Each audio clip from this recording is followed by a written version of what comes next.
Have you ever found something that made you question everything you thought you knew about your family? I never expected to discover the truth while cleaning out Grandpa Harold's study at Oakwood Estate, but tucked between the pages of a first edition, Hemingway was a photograph that would unravel my entire world. My name is Emily Parker, and until 3 weeks ago, I was just the overlooked younger daughter struggling to find my place in our family's publishing empire. But that photograph, and what came after, changed everything. Before we jump back in, tell us where you're tuning in from, and if this story touches you, make sure you're subscribed, because tomorrow I've saved something extra special for you. The late afternoon sunlight streamed through the dusty windows of Grandpa Harold's study, casting long shadows across the antique desk where I'd been sorting through his belongings. It had been 6 months since his passing, but none of us had the heart to clear out his private sanctuary until now. Mom had finally insisted we prepare Oakwood Estate for sale, something about moving forward and practical decisions. Need any help with those boxes? My father's voice startled me from the doorway. Richard Parker, ever the efficient businessman, had his sleeves rolled up and reading glasses perched on his nose. "I'm good," I answered, already distracted by what I'd found. It was a photograph that had slipped from between the pages of Grandpa's prized first edition Hemingway, one of the treasures of his extensive rare book collection. But something about this photograph seemed off. It showed our family at Silver Lake during the annual 4th of July gathering about 15 years ago. I remembered that day vividly. I'd won the swimming race across the lake, and Grandpa had presented me with his antique fountain pen as a prize, telling me I had the creative spirit to carry on the Parker legacy. But in this photo, I wasn't there. Instead, Victoria stood proudly next to Grandpa, holding the pen, my accomplishment erased. My hands trembled slightly as I flipped the photo over. In Grandpa's meticulous handwriting was a note. "The original is in the vault. Remember what matters." His signature followed, along with a sequence of numbers that looked like a safe combination. "Emily, you look like you've seen a ghost." Dad had stepped into the room, concern etching his features. "Just reminiscing," I lied, slipping the photo into my pocket. "Grandpa kept so many memories in here." Dad nodded, running his hand along the bookshelves. "Harold was always sentimental about the oddest things. Your sister is downstairs discussing the estate sale with the auctioneer. Maybe you should join them. Make sure they don't undervalue the first editions. You always had a better eye for those than Vicky." That was true enough. Despite Victoria's position as editorial director at Parker Publishing, she'd never shared Grandpa's passion for the classics. That had been our connection, literature and the written word. Yet somehow, she'd ended up running the company while I was relegated to the junior editor position, my opinions routinely dismissed during acquisition meetings. Through the window, I could see Victoria in the garden, gesturing emphatically to someone on her phone. Even from a distance, her posture radiated authority. Shoulders back, chin high, every inch the successful publishing executive in her tailored blazer and designer heels. At 36, just 3 years my senior, she had somehow positioned herself as the unquestioned heir to the Parker legacy. "I'll be down in a minute," I assured Dad. "I just want to check something first." Once he left, I pulled out my phone and took a picture of the photo. Then I studied the room with new eyes. Grandpa had always loved puzzles and hidden meanings. "The vault," he'd written. Not the company vault. That would be too obvious, and Victoria practically lived in the executive suite these days.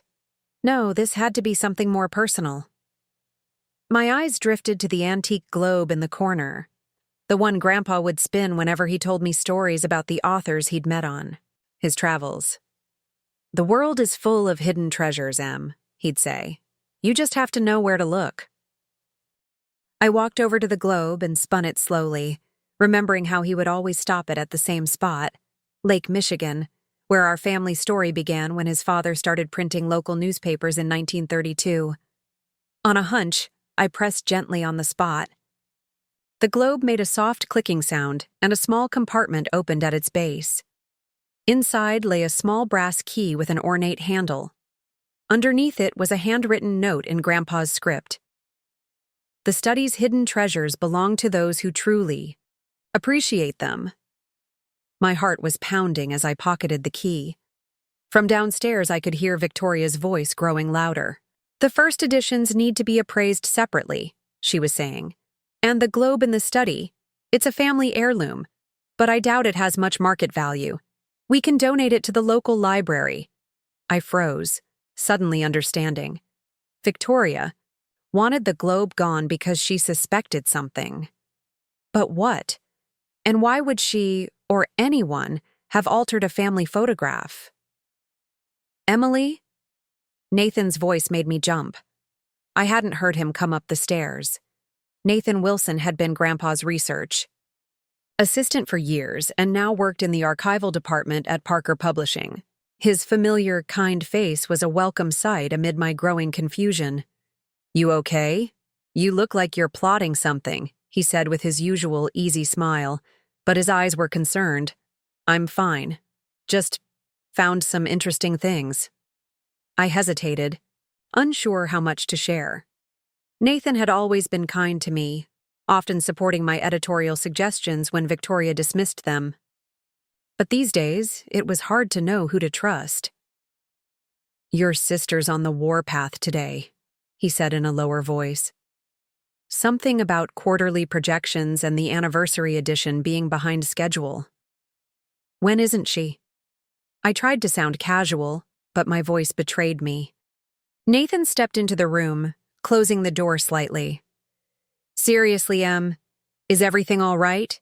You've seemed off since the reading of the will." The will. Another point of contention. Grandpa had left the bulk of his estate in a trust to be managed by Victoria, with provisions for the rest of the family. Nothing surprising there. She'd been his right hand at the company for years. But there had been odd moments during the lawyer's reading, awkward pauses and meaningful glances between Mom and Victoria that made me wonder if there was more to the document than what was shared. "Nathan," I said carefully, "did you ever notice anything strange about how Grandpa kept records? Photos, documents, that sort of thing?" His expression shifted almost imperceptibly. Harold was meticulous. "Why do you ask?" Before I could answer, the door swung fully open. Victoria stood there, impeccably dressed as always, her dark hair pulled back in a severe bun that emphasized her sharp cheekbones. "There you two are. Nathan, marketing needs the archive photos for the anniversary edition. Emily, Mom's looking for you, something about going through Grandpa's personal effects." Her gaze swept over the desk where I'd been working, lingering momentarily on the Hemingway first edition. "Find anything interesting?" "Just memories," I said, echoing my earlier response to Dad. Victoria nodded, but her eyes remained cool and assessing. "We need to be efficient about this. The estate sale is in 2 weeks and the anniversary gala is right after. 60 years of Parker Publishing deserves a proper celebration." After she left, Nathan gave me a questioning look. I merely shook my head slightly. Whatever I'd stumbled upon, I needed to understand it better before sharing with anyone. Even him. That evening, I drove back to my apartment in downtown Lakeside, the altered photograph burning a hole in my pocket. As I walked up to my building, I noticed a sleek black car idling across the street. The same model Victoria drove.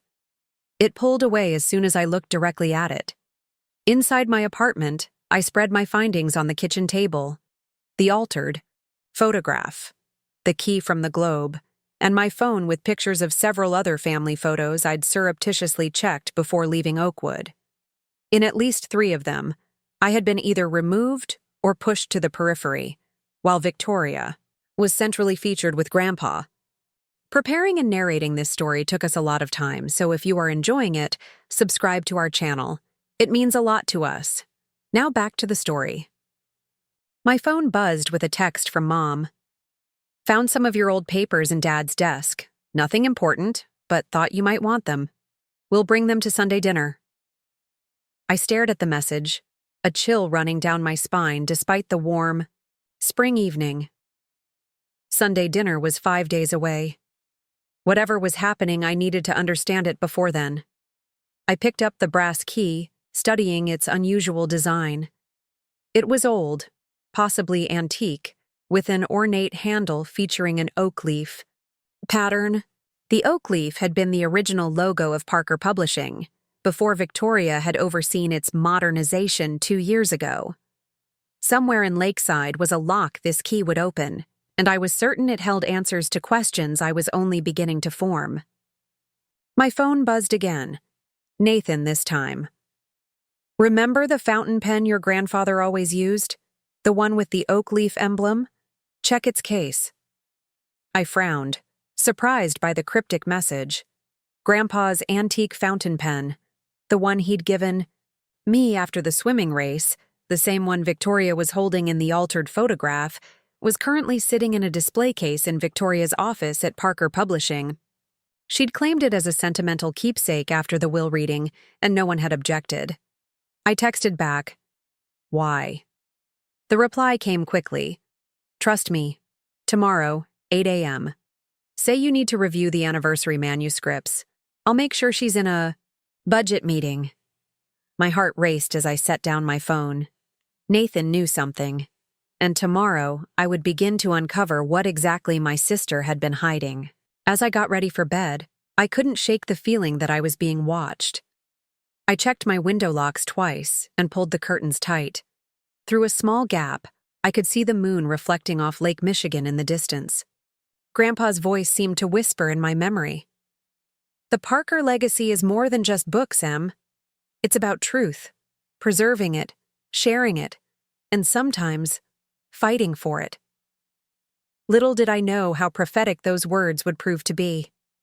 The Parker Publishing building stood proudly in downtown Lakeside, its red brick facade and large windows a testament to the company's long history in the community. I arrived at 7:45 a.m., clutching a coffee and trying to look casual as I nodded to the receptionist. "Morning, Emily. Here early today?" "Anniversary edition revisions," I explained, holding up a folder for effect. Thought I'd get a head start. As I made my way to the executive floor, I checked my watch. According to Nathan's text that morning, Victoria's budget meeting had started at 7:30 and would run until at least 9 beamed. That gave me a solid window to examine the fountain pen. Victoria's office occupied the prime corner space that had once been Grandpa's.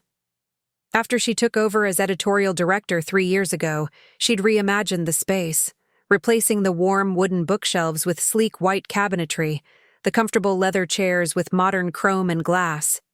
Only one element remained unchanged: the antique display case near the window, housing various Parker Publishing memorabilia. I slipped inside, closing the door quietly behind me. The fountain pen sat prominently in the center of the display, an elegant Mont Blanc with a custom oak leaf design inlaid in gold. Grandpa had received it from a famous author whose first book had been published by Parker. "Only use it for the most important signatures," he'd told me when he passed it down. Yet here it was, locked away as a showpiece. I carefully opened the display case and removed the pen's leather box. At first glance, it seemed ordinary, aged burgundy leather with the Parker Publishing logo embossed on top. But when I tried to lift the pen, I discovered it was fixed to the velvet lining. Examining more closely, I noticed a seam in the velvet that shouldn't have been there. Gently, I pressed around the edges of the lining until I heard a faint click. The false bottom of the case lifted, revealing a small compartment underneath. Inside lay a folded document and a USB drive. My hands trembled as I unfolded the paper. It was a letter, handwritten on Parker Publishing stationery. "My dearest Emily, if you're reading this, I've been gone for some time, and you've finally discovered what I couldn't tell you directly. The enclosed drive contains 2 sets of financial records for Parker Publishing, the official ones shown to the board, and the actual ones detailing where the money has really gone these past 5 years. You've always had an eye for detail and a heart for truth," Qualities this company was founded upon, qualities your sister never fully embraced. There's more to your inheritance than what Lawrence revealed at the reading. The combination on the back of the photograph opens my safe at Silver Lake. Inside, you'll find the addendum to my will that Victoria made sure was never filed. Parker Publishing belongs to you, Em. It always has. With faith in your stewardship, Grandpa Harold. I stared at the letter in disbelief, then carefully photographed it and the USB drive before returning everything exactly as I'd found it. My mind was racing as I slipped out of Victoria's office and headed to my own smaller space down the hall. Once safely behind my closed door, I plugged the USB drive into my computer. It contained exactly what Grandpa's letter had described: 2 sets of books showing discrepancies amounting to millions of dollars. Funds had been systematically diverted from educational initiatives, Grandpa's passion project, to a separate holding company registered in Victoria's name. Find what you were looking for? I jumped at Nathan's voice. He stood in my doorway, expression unreadable. How long have you known? I asked, turning my screen away. He entered and closed the door behind him. Suspected for about a year. Known for certain? Only since after Harold died. He ran a hand through his hair, a gesture of frustration I'd seen countless times during editorial meetings. Victoria became careless once he was gone, started moving larger amounts. I found discrepancies in the archive budget that made no sense. Why tell me now? Why not go to the board? The board? Nathan gave a humorless laugh. Half of them are in Victoria's pocket. The others wouldn't understand the financial shell game she's created. He leaned against my desk. Besides, Harold trusted you. He told me once that you were the only Parker who understood that publishing wasn't just about profits. A commotion in the hallway interrupted us. Victoria's budget meeting had ended early. Nathan straightened up quickly. The cabin at Silver Lake, he said in a low voice. That's where you'll find what you need. Go this weekend, before the estate sale preparations begin in earnest. Before I could respond, my office door swung open. Victoria stood there, her expression shifting from surprise to suspicion as she registered Nathan's presence.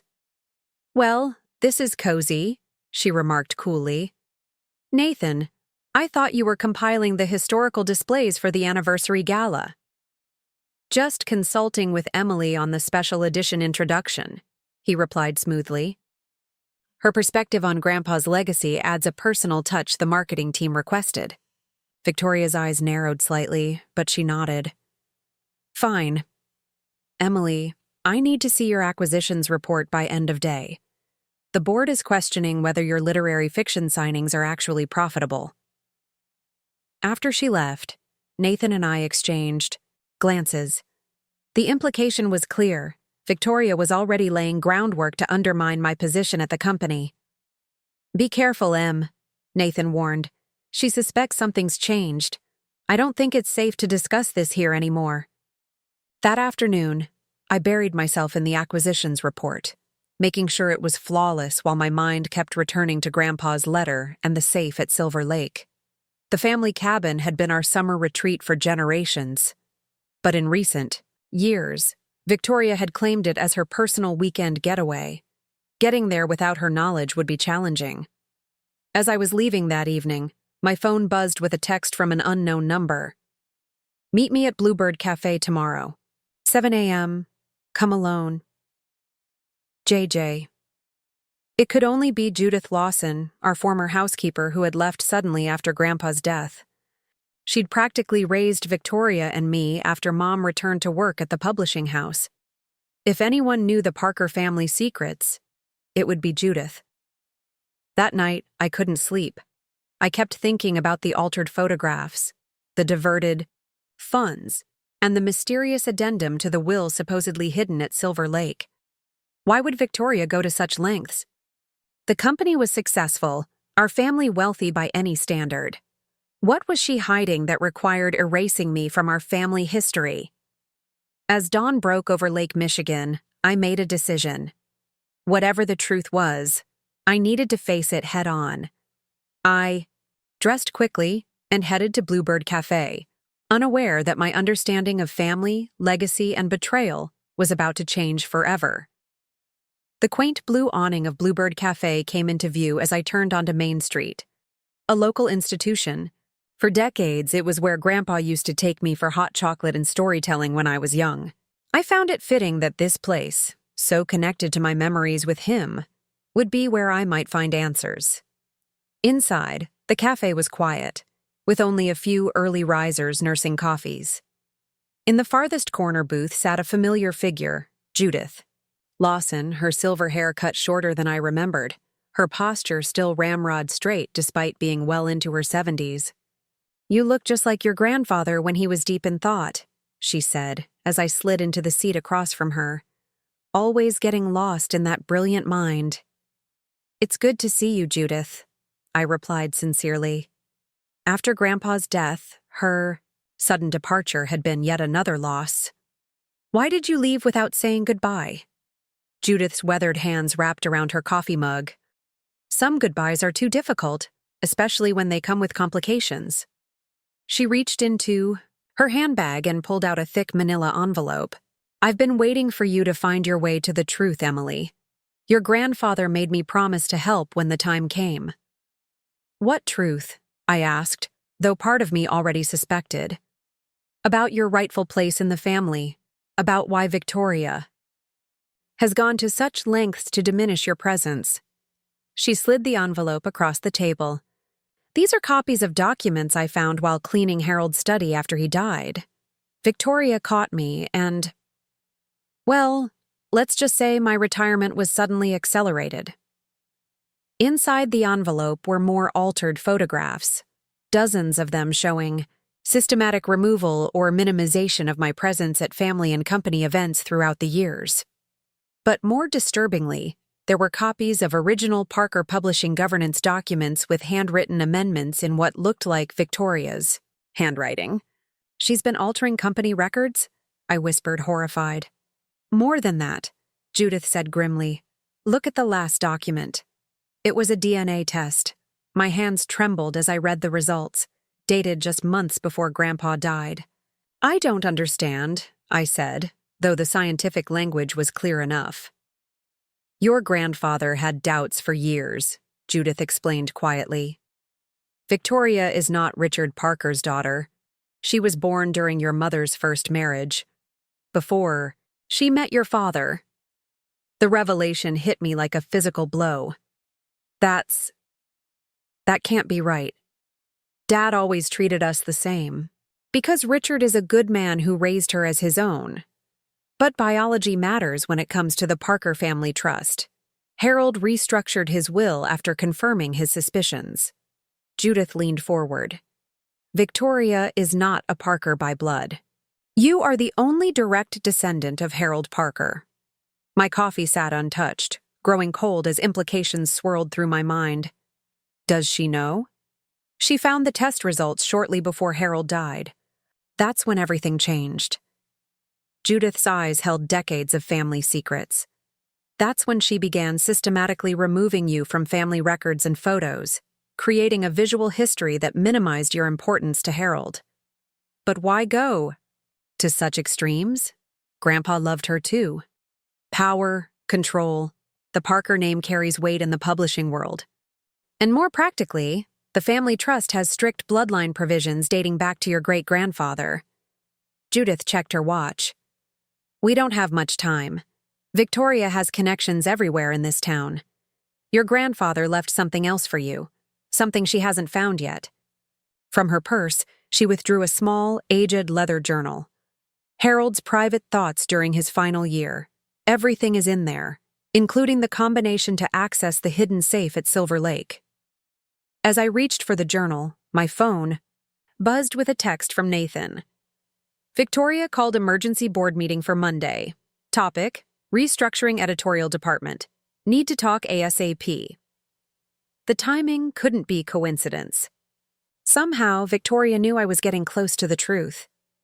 "Be careful, Emily," Judith warned, seeing my expression. "Victoria has spent years constructing this narrative. She won't let it unravel without a fight." Thank you, Judith, I said, gathering the documents and journal. For everything. Your grandfather believed in you, she replied simply. He said you had the heart to lead Parker Publishing back to what it was meant to be. A champion of important voices, not just profitable ones. As I left the cafe, the weight of responsibility settled on my shoulders. This wasn't just about an inheritance or sibling rivalry anymore. It was about honoring Grandpa's vision for the company he'd built. In my car, I quickly flipped through Harold's journal, finding entries that confirmed everything Judith had shared, and revealed even more troubling details. Victoria had been systematically undermining the company's educational division, Grandpa's passion project, and positioning Parker Publishing for a potential sale to Meridian Media, our largest competitor. Victoria seems determined to dismantle everything I've built, one entry read. When I confronted her about the educational division's suspicious budget cuts, she claimed market forces made it necessary. But I've seen the real numbers. She's deliberately driving down its value. Emily would never allow this. She understands what Parker Publishing means to the community. The final entry, dated just days before his death, made my blood run cold. Confronted Victoria about the DNA test today. The conversation went poorly. She threatened to contest any attempt to change succession plans. Mentioned she had leverage regarding Richard and Diane that would destroy the family. I've updated the will addendum and hidden it where only Emily will think to look. God willing, I'll have time to explain everything to her personally, but my health is failing faster than expected. If you're reading this, Em, remember our conversations about legacy. It was never about the money. I started my car with trembling hands. Whatever leverage Victoria thought she had, whatever she was planning with this emergency board meeting, I needed to find that addendum before Monday. Silver Lake Cabin was my next destination, but a quick call to Mom revealed an unwelcome complication. Victoria's at the cabin this weekend, Mom informed me. Working on the anniversary gala presentation, she said. Why do you ask? I manufactured an excuse about needing some old photos for the anniversary edition, then hung up, mind racing. Victoria's presence at Silver Lake was no coincidence. She must suspect the addendum was hidden there. My phone buzzed again. Nathan. Meet me at the old lighthouse. 1 p.m. Important. The lighthouse at Lakeside Point had been our childhood hideout. Victoria's, Nathan's, and mine. Its remote location and abandoned state had made it perfect for secret meetings and teenage confidences. Now, it seemed fitting that we'd return, there to unravel adult conspiracies. Nathan was already waiting when I arrived, pacing along the rocky shoreline. His usually calm demeanor was visibly shaken. It's worse than we thought, he said without preamble. The board meeting isn't just about restructuring. Victoria's proposing a complete sale to Meridian Media. They've offered an astronomical amount, contingent, on her staying on as CEO of the merged company. She can't do that without family approval, I protested. She can if she has controlling interest, Nathan countered. And according to the documents being prepared for Monday's meeting, she does. How? That's where it gets murky. There's reference to a family agreement signed last year, but I couldn't access the details. He ran a hand through his wind-tousled hair. If this goes through, Parker Publishing effectively ceases to exist. Meridian will absorb the profitable divisions and discard the rest, including educational. I showed him Judith's envelope and Grandpa's journal. As he read, his expression darkened. We need to get to that safe at Silver Lake, he said finally. Victoria's there now. Then we create a diversion. Nathan's eyes held determination I hadn't seen before. The company anniversary party planning meeting is tonight at Oakwood. All board members are expected to attend, including Victoria. You think she'll leave the cabin for that? She has to. She's giving the keynote presentation on the future vision of Parker Publishing. His mouth twisted ironically. Perfect cover for announcing the sale. We formulated a plan, Nathan would ensure Victoria's attendance at the planning meeting while I searched the cabin. The safe combination from the photograph, 08-21-59, was Harold's birthday. Classic Grandpa, hiding something so important behind something so personal. As evening approached, I positioned myself near Silver Lake, watching from a distance as Victoria's car finally pulled away from the cabin. Once her taillights disappeared around the bend, I approached cautiously, using the spare key our family kept hidden under a false rock in the garden. The cabin smelled of pine and memories, summer vacations, winter holidays, family gatherings, spanning decades. Photos lined the walls, and I noticed with a pang that several had been recently changed. New versions showed Victoria prominently with Grandpa, while I was either absent or pushed to the background. Focus, Emily. The safe. Grandpa's study in the cabin was smaller than the one at Oakwood, but no less personal. Books lined the walls, and his old fishing hat still hung on a hook by the window overlooking the lake. But where would he hide a safe? I ran my fingers along the wood paneling, thinking of the countless times I'd watched him in this room.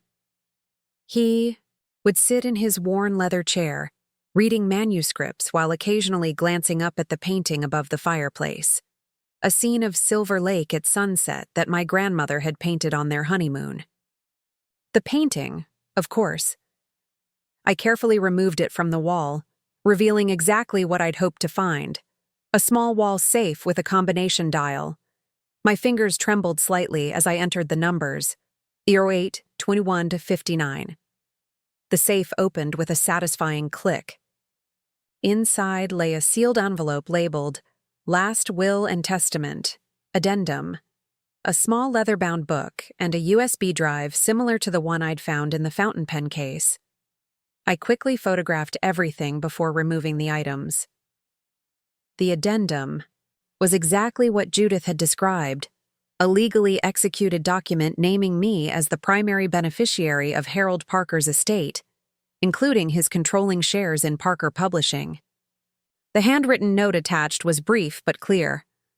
My attorney has the original. This copy is for your records, M. Victoria found out about the DNA test and threatened to reveal damaging information about your parents if I didn't destroy this. I pretended to acquiesce but kept this copy safe. The truth on the USB drive explains everything. I'm sorry to place this burden on you, but the company needs a Parker at the helm. A real Parker, with the values this company was founded on. With love and faith in you, Grandpa. The leather book turned out to be a detailed account of Victoria's financial manipulations over the past 5 years, meticulously documented by Grandpa with the help of an outside accountant. The USB drive contained irrefutable digital evidence, emails, financial transfers, and recorded conversations proving she had been systematically undermining the company while preparing for its sale. As I was photographing the final pages, headlights swept across the cabin windows. Victoria had returned early. I hurriedly replaced the empty safe and rehung the painting, slipping the documents into my jacket just as the front door opened. Grabbing a random book from the shelf, I pretended to be reading when Victoria entered the study. Emily? Her surprise quickly morphed into suspicion. What are you doing here? Research for the anniversary edition, I improvised, holding up the book, ironically, a first edition history of Parker Publishing. Nathan mentioned you had some of Grandpa's original notes here. Thought they might add a personal touch to my introduction. Victoria's eyes darted to the painting, then back to me. You should have called first. I'm working here this weekend. The planning meeting ended early. Her tone was clipped. I'm heading back to finish preparations for Monday's board meeting. She studied me intently. You seem different lately, more interested in company matters beyond your department.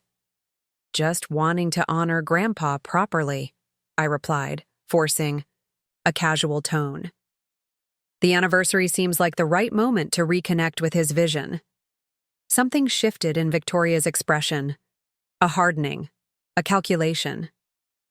His vision was progressive, Emily, moving forward, adapting to changing markets, not clinging to nostalgic ideals that don't generate profit. Is that what Meridian Media is offering? Progress? The words slipped out before I could stop them. Victoria went very still.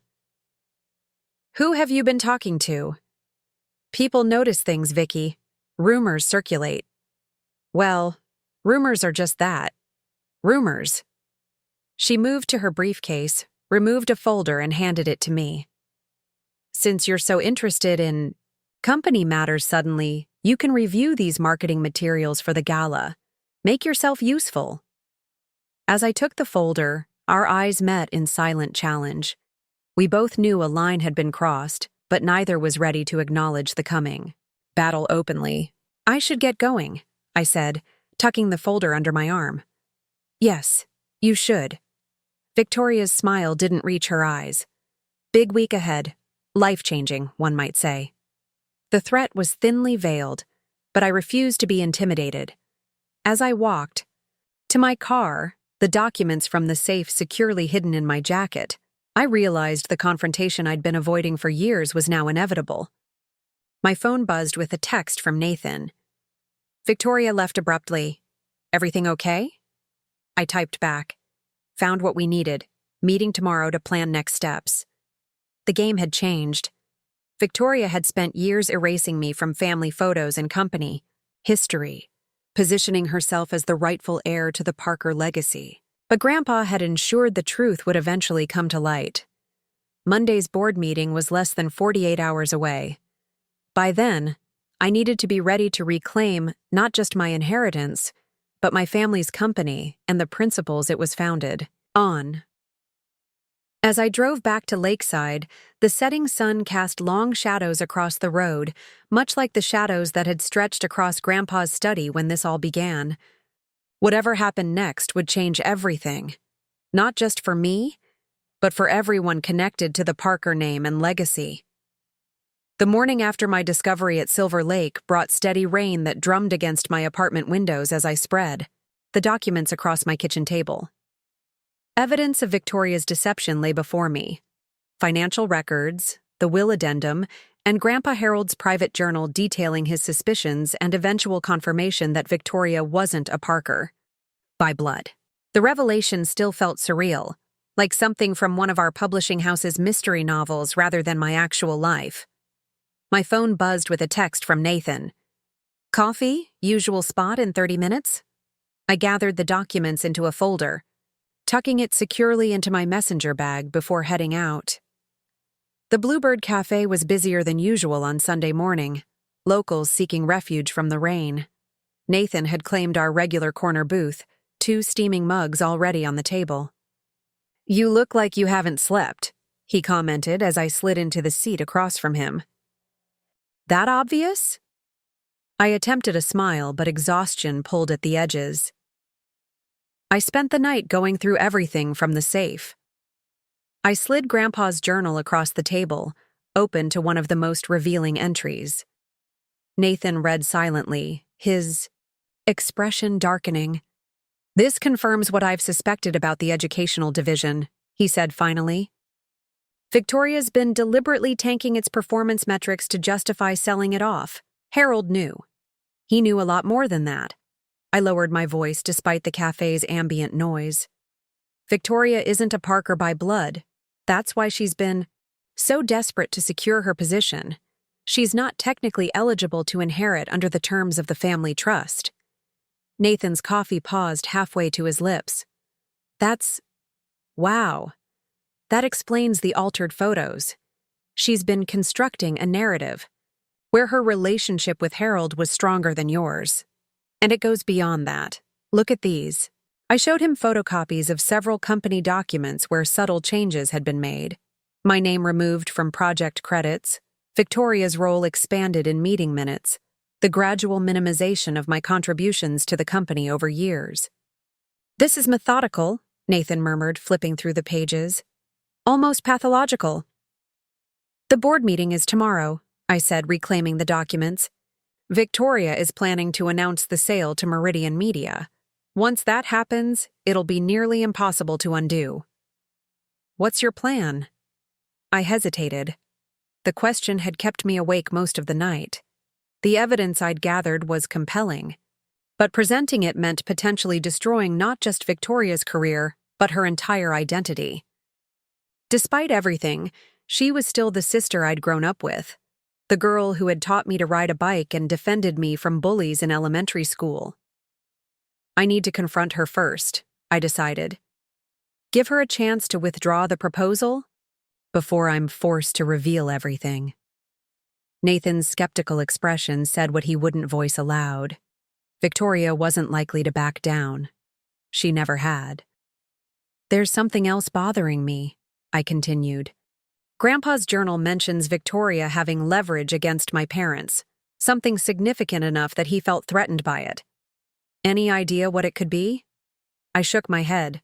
Mom and Dad have always been, well, boring, stable, the most conventional people I know. Everyone has secrets, Em. The cafe door opened, sending a cold draft through the room. I glanced up reflexively and felt my blood freeze. Richard Parker, my father, stood in the doorway, scanning the Sunday morning crowd. When his eyes landed on our booth, his typically affable expression hardened.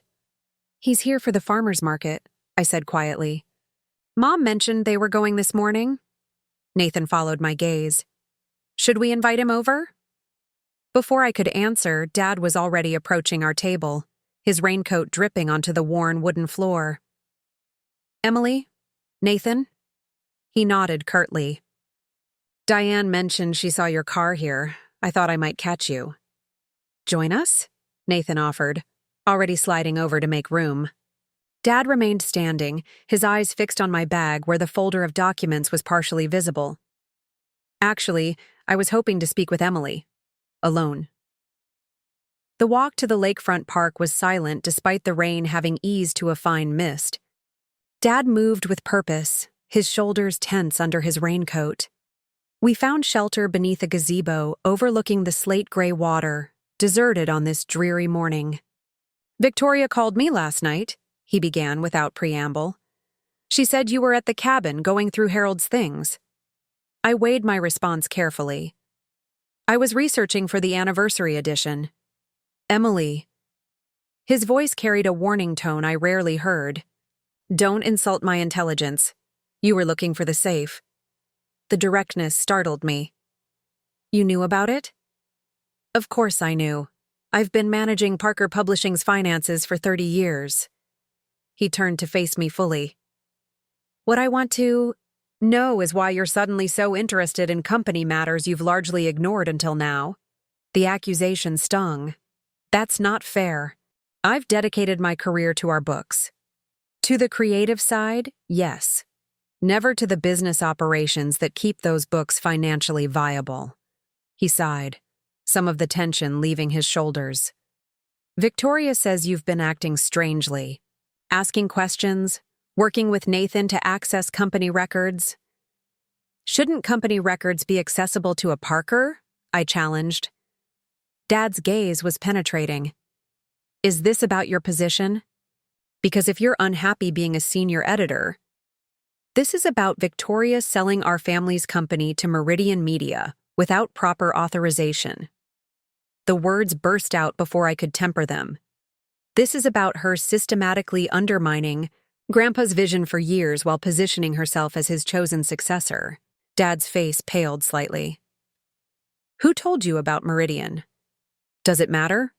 The board votes tomorrow on a proposal that would effectively end Parker Publishing as an independent entity. The proposal has merit, Emily. The publishing industry is changing. Consolidation. Is that what she told you to say? I interrupted, frustration building. Have you even seen the actual proposal? Or the financial reports she's been doctoring for years? He fell silent, studying me with an expression I couldn't read. You sound exactly like Harold in his final months, convinced of conspiracies, fixated on protecting a legacy that may not be sustainable in today's market. It's not a conspiracy. If I have proof. I gestured to my bag. I have the amended will, Dad, the one that names me as the primary beneficiary. I have Grandpa's journal detailing Victoria's manipulation of company financials, and I have the DNA test results. The color drained completely from his face at those last words. He lowered himself onto a bench, suddenly looking every one of his 63 years. "She told you," he said quietly. "Grandpa did, through his records. Victoria isn't your biological daughter. She's from Mom's first marriage." I sat beside him, modulating my tone. "Why didn't you ever tell us?" Dad stared out at the lake, his expression distant. "It was never relevant. I love Victoria as my own. Always have, from the moment Diane and I married. She was only 3. But the family trust—" "Yes, the damned trust." Bitterness edged his voice.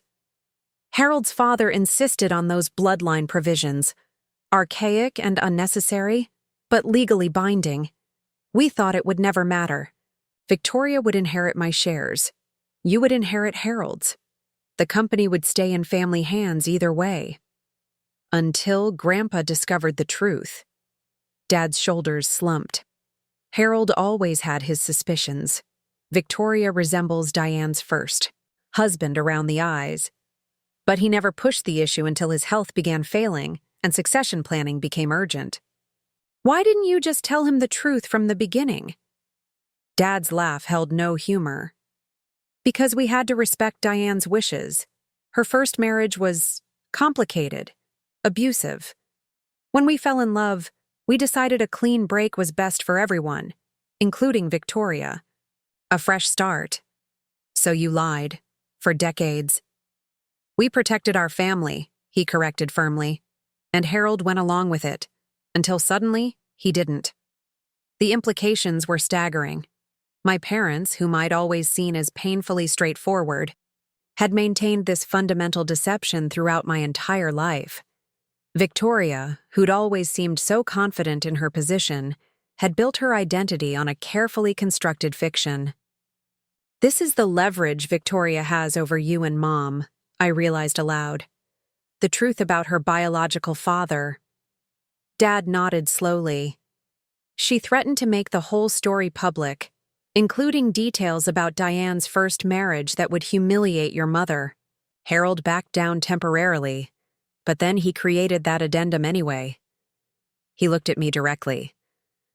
"What are you planning to do with all this, Emily?" It was the question I'd been avoiding since finding the documents. What exactly was I prepared to do? Destroy my sister's career and identity? Expose family secrets spanning decades? Humiliate my parents in pursuit of what Grandpa believed was right? "I don't know yet," I admitted. "But I can't let Victoria sell the company." "Even if it's the sound business decision?" "Is it? Or is that just what Victoria has manipulated everyone into believing?" I pulled out the financial records from my bag. "Look at these. Really, look. The educational division isn't failing. She's deliberately undermined it by redirecting resources. The fiction imprint isn't struggling. She's delayed releases of our strongest titles to impact quarterly results." Dad reviewed the documents with growing concern, his financial acumen quickly grasping the implications. "This doesn't make sense. Why would she deliberately damage the company's performance? To justify the sale to Meridian, who've promised her a position as CEO of the merged entity." I pointed to an email exchange Grandpa had documented. "She gets more power, more money, and never has to worry about bloodline provisions in the family trust again." A heavy silence fell between us, broken only by distant thunder as another storm approached from across the lake. Dad continued studying the documents, his expression growing increasingly troubled. "I need to show these to your mother," he finally said, "and we need to talk to Victoria before tomorrow's board meeting." He gathered the papers carefully. "This doesn't have to become a public spectacle, Emily. We're still a family." "Are we?" The question emerged softer than I intended. "Victoria has been systematically erasing me from family photos, company records, everything that matters." "What kind of family does that?" Dad's expression softened.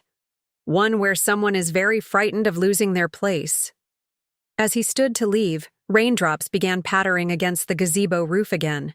Come to the house tonight, 7 o'clock. We'll talk through this as a family before taking any irreversible steps. I watched him walk away, his normally confident stride weighed down by revelations decades in the making. My phone buzzed in my pocket, Nathan checking in.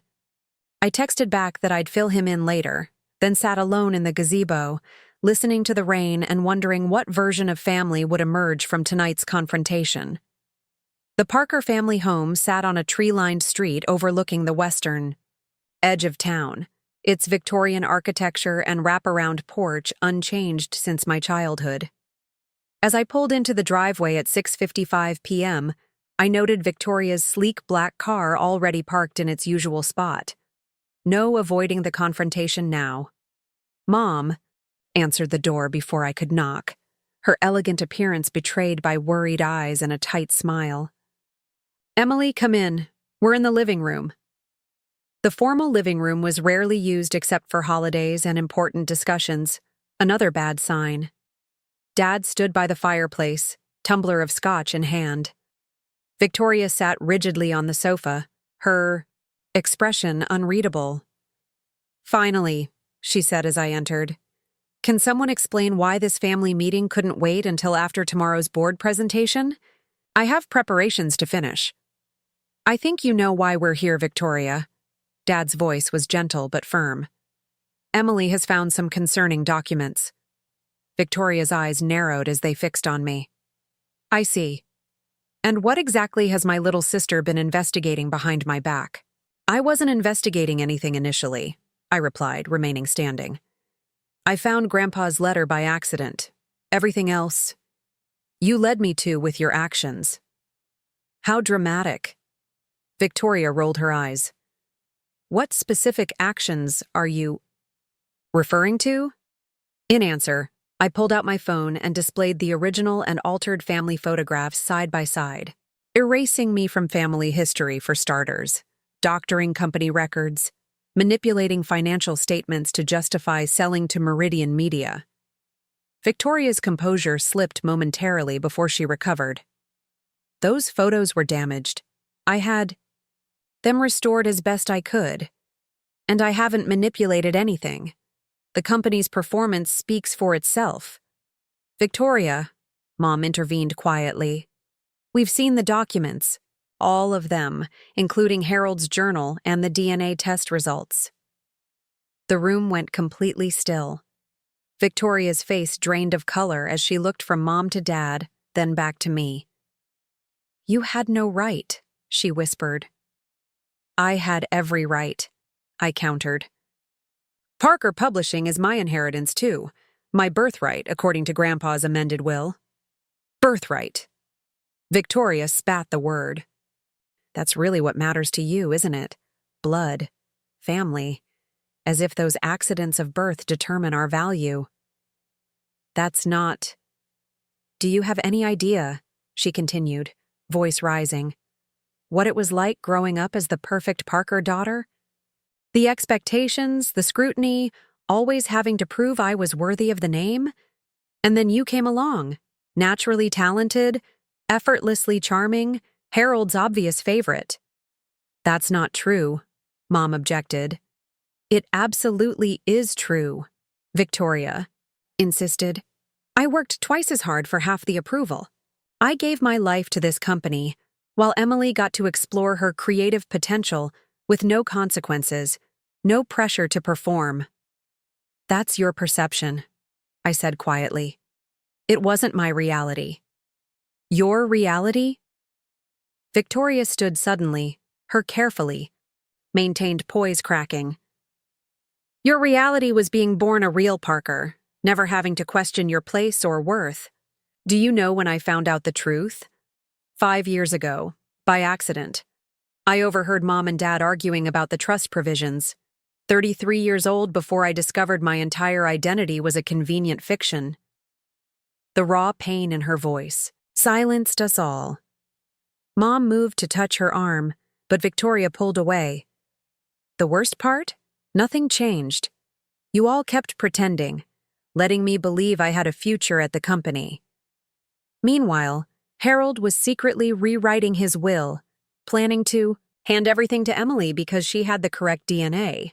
It wasn't about DNA, Dad insisted. It was about your actions, the financial manipulations, the undermining of company divisions. I did what was necessary, Victoria's voice cracked. The market is changing.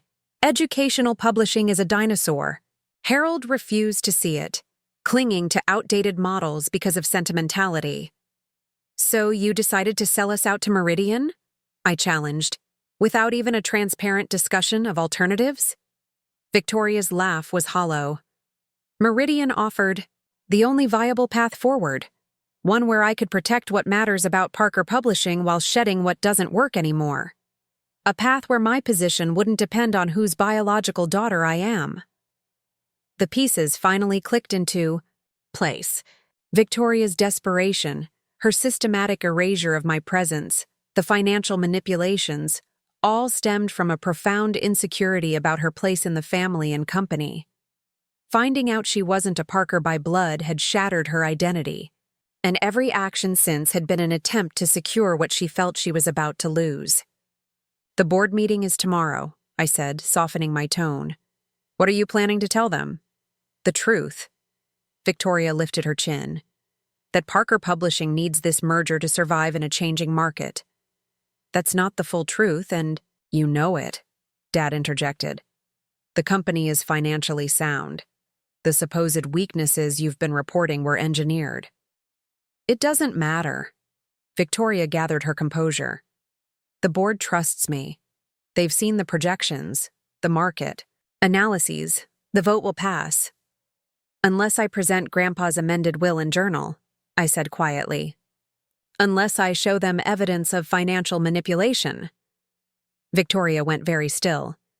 You wouldn't dare. I don't want to, I admitted. Despite everything, you're my sister. But I can't let you sell Grandpa's legacy based on lies. Girls, please. Mom intervened. There has to be a solution that doesn't destroy everything we've built, as a family and as a company. Victoria turned to her, eyes blazing. Why didn't you tell me the truth? All those years, watching me strive to be the perfect Parker, knowing I never could be by blood. Why maintain the lie? Mom's composure cracked, tears forming in her eyes. To protect you. Your biological father was... He would have what? Victoria demanded. Dad stepped forward. He was abusive, Victoria, dangerous.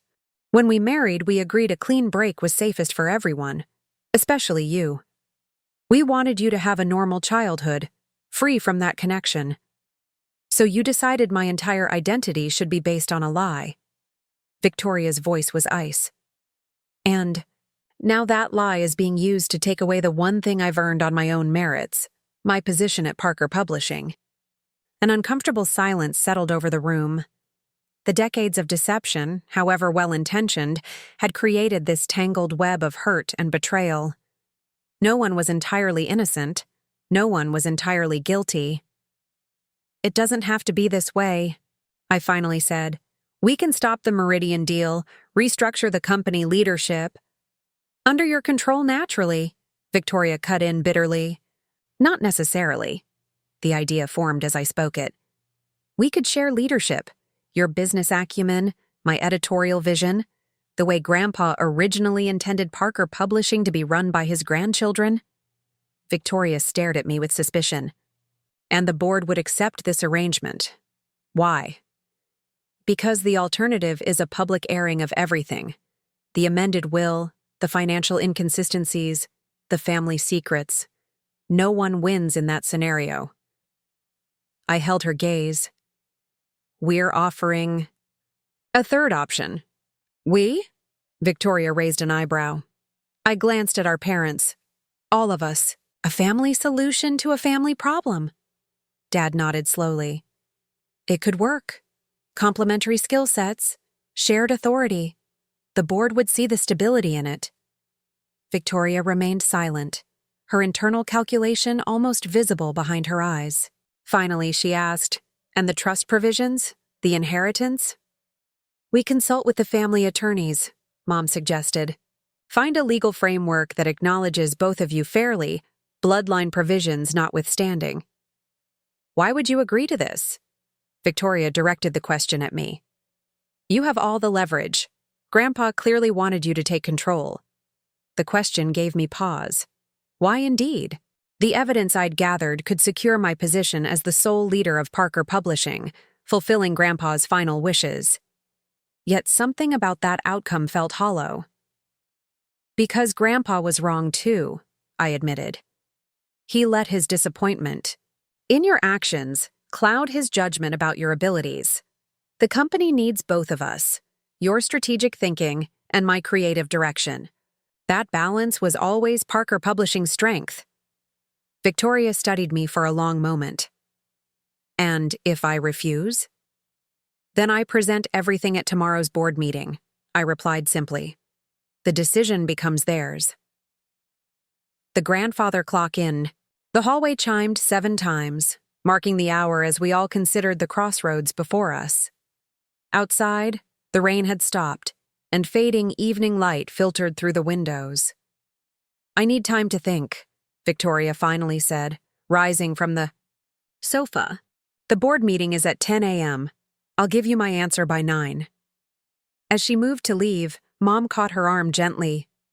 "Victoria, whatever you decide about the company, you will always be our daughter. That was never a lie." Victoria's expression softened fractionally before she pulled away. At the doorway, she paused, turning back to me. "For what it's worth, I never hated you, Emily. I just couldn't bear to live in your shadow, especially once I knew I wasn't really a Parker." After she left, the house felt emptier somehow. Mom excused herself, emotions finally overwhelming, her carefully maintained composure. Dad poured another scotch, offering me one that I declined. "Will she agree?" I asked him. He swirled the amber liquid thoughtfully. "Victoria has always been pragmatic. Given the alternatives, a shared leadership role is her best option. And if she doesn't see it that way, then you do what you must tomorrow." He set down his glass untouched. "But remember that companies can be rebuilt. Families once broken are much harder to repair." I drove home through quiet streets, the weight of responsibility heavy on my shoulders. The documents that could secure my inheritance, my birthright as I'd called it, sat in my bag like a loaded weapon. Using them would ensure my control of Parker Publishing, fulfilling Grandpa's wishes. But at what cost to the family I'd grown up with, the sister I'd shared everything with for decades? My phone buzzed with a text from Nathan. "Status update?" I typed back, "Complicated. Family meeting happened. Victoria considering compromise." His response came quickly. "Can you trust her?" Could I? Victoria had systematically erased me from family photos, manipulated company records, and planned to sell our heritage to competitors. Yet her pain tonight had been real. The agony of discovering her identity was built on a fiction, that her place in the family she'd tried so desperately to please was fundamentally different from what she'd believed. I didn't answer Nathan's text. Instead, I pulled into my apartment complex parking lot and sat in silence, watching the last light fade from the sky. Tomorrow would determine not just the future of Parker Publishing, but the shape of our family, for generations to come. The choice between inheritance and reconciliation lay before me, with no clear path forward. As midnight approached, my phone lit up with an email notification. The sender, Victoria Parker. The subject line, board meeting.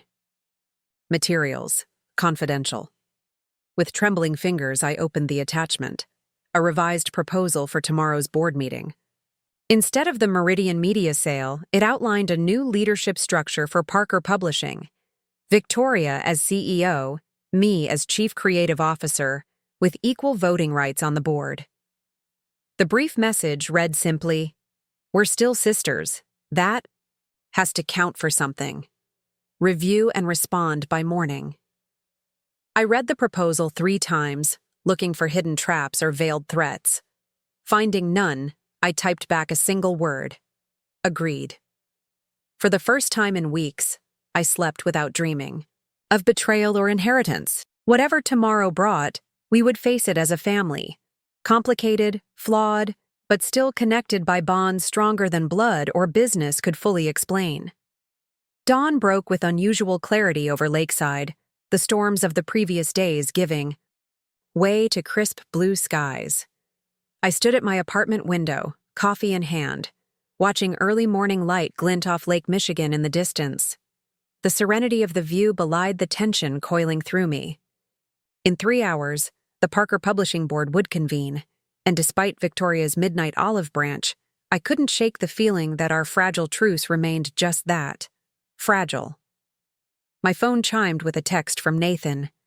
Meeting you in the lobby at 9:15, bringing the market projections you requested. I'd spent the early morning hours researching alternatives to Victoria's leadership proposal, wanting to enter the boardroom armed with options. While I'd agreed to her power-sharing arrangement, experience had taught me to prepare for contingencies where Victoria was concerned. As I dressed in my most professional attire, a tailored navy suit that had been a gift from Grandpa when I published my first acquisition, I caught my reflection in the mirror. There was something different in my eyes now, a certainty that hadn't been there before. Whatever happened today, I was no longer the overlooked younger daughter. I was Emily Parker, rightful heir to Parker Publishing, ready to fight for my grandfather's legacy. Nathan was waiting as promised when I reached the lobby of my building, 2 coffee cups and a leather portfolio in hand. His usual casual attire had been replaced by a sharp charcoal suit. "You look ready for battle," he commented, handing me the extra coffee. "Is that what this is?" I accepted the cup with a grateful nod. "What else would you call a showdown with your sister over control of a multi-million-dollar publishing house?" His attempt at lightness didn't quite mask his concern. "Are you sure about this compromise? After everything she's done?" I sipped the coffee, buying time to formulate an answer I wasn't entirely sure of myself. "It's the solution with the least collateral damage. To your family, maybe. But what about the company? The employees who've watched Victoria systematically dismantle departments and undermine projects for years?" He held my gaze. "Sometimes clean breaks are necessary for healing to begin."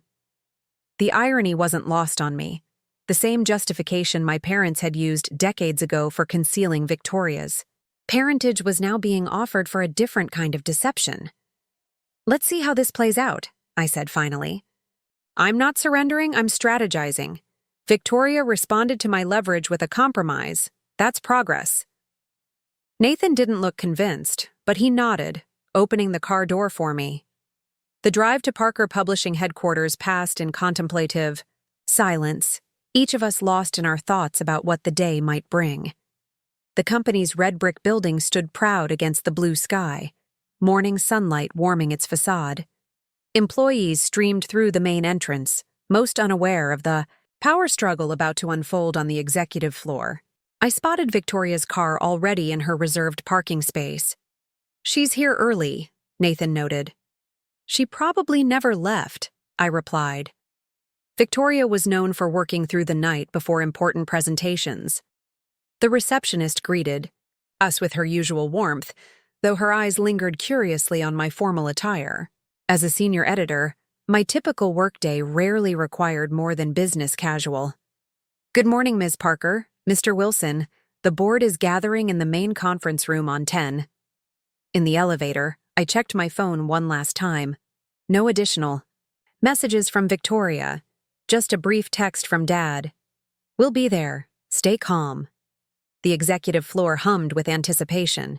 Administrative assistants moved with purpose, carrying folders and tablets, while junior executives clustered in hushed conversations that fell silent as I passed. News of my attendance at this normally closed-door meeting had clearly circulated. Outside the conference room, Victoria's assistant, Lindsay, intercepted us with practiced efficiency. Ms. Parker, Ms. Victoria asked me to provide you with the final agenda and presentation materials. She handed me a sleek folder embossed with the Parker Publishing logo. The board is already seated. You're expected to enter together with Ms. Victoria for the opening remarks. I exchanged glances with Nathan, who squeezed my arm reassuringly before heading toward the observer seating at the rear of the room. "I'll be right there if you need anything," he promised. Victoria emerged from her office moments later, the picture of corporate poise in a crimson suit that conveyed both authority and confidence. When our eyes met, I detected something unexpected, uncertainty, perhaps even vulnerability, quickly, masked behind professional courtesy. "Emily, you're early." She approached with measured steps. "Did you review my revised proposal?" I did. It's a starting point. A flicker of annoyance crossed her features. A starting point? I offered you equal voting rights and creative control, while maintaining your position as CEO, I pointed out. The balance of power remains with you. That's simply practical. I've been running the company for 3 years, and planning to sell it for at least 2 of those, apparently. Victoria glanced around, lowering her voice. "Can we not do this here? The board is waiting." I nodded, restraining further comment. This wasn't the place for a sisterly showdown. The conference room doors loomed before us, solid oak panels that had witnessed generations of Parker business decisions. "Ready?" Victoria asked, her hand on the door handle. "As I'll ever be." The Parker Publishing Board of Directors, 8, men and women representing decades of publishing experience, turned toward us as we entered. My parents sat at the far end, Dad's expression carefully neutral while Mom's eyes betrayed her anxiety. The chairman, Walter Bennett, a contemporary of Grandpa's who had served on the board since before I was born, rose to greet us. "Victoria, Emily, thank you for joining us." His formal tone suggested he'd been briefed on the unusual circumstances. "We understand there's been a significant development regarding the company's future direction." Victoria moved smoothly to the head of the table. "Yes, Walter. If I may, I'd like to begin with a brief presentation that addresses both the previously circulated proposal and some recent adjustments." The next 20 minutes unfolded with practiced precision as Victoria guided the board through market analyses, competitive positioning, and financial projections. To my surprise, the numbers she presented were accurate. Not the manipulated versions I'd discovered in Grandpa's records, but honest assessments of the company's standing. Her performance was masterful, acknowledging challenges while emphasizing strengths, painting Parker. Publishing as a respected industry player facing evolutionary, not existential, threats. "Which brings me to our path forward," she concluded, advancing to her final slide. "After careful consideration and family discussion, I am withdrawing the Meridian Media acquisition proposal." A murmur of surprise rippled through the room. Several board members exchanged glances, while Walter leaned forward with interest. "Instead," Victoria continued, gesturing for me to join her at the front, "Emily and I are proposing a restructured leadership model that leverages both our strengths. I would continue as Chief Executive Officer, focusing on business operations and strategic partnerships, while Emily would assume the newly created role of Chief Creative Officer, overseeing all editorial functions with expanded authority over acquisition strategies and content development." As she outlined the details of our power-sharing arrangement, I studied the board members' reactions. Most seemed cautiously receptive, though Martin Reynolds, who had been a vocal supporter of the Meridian deal, appeared skeptical. "This is quite a reversal, Victoria," he noted when she finished.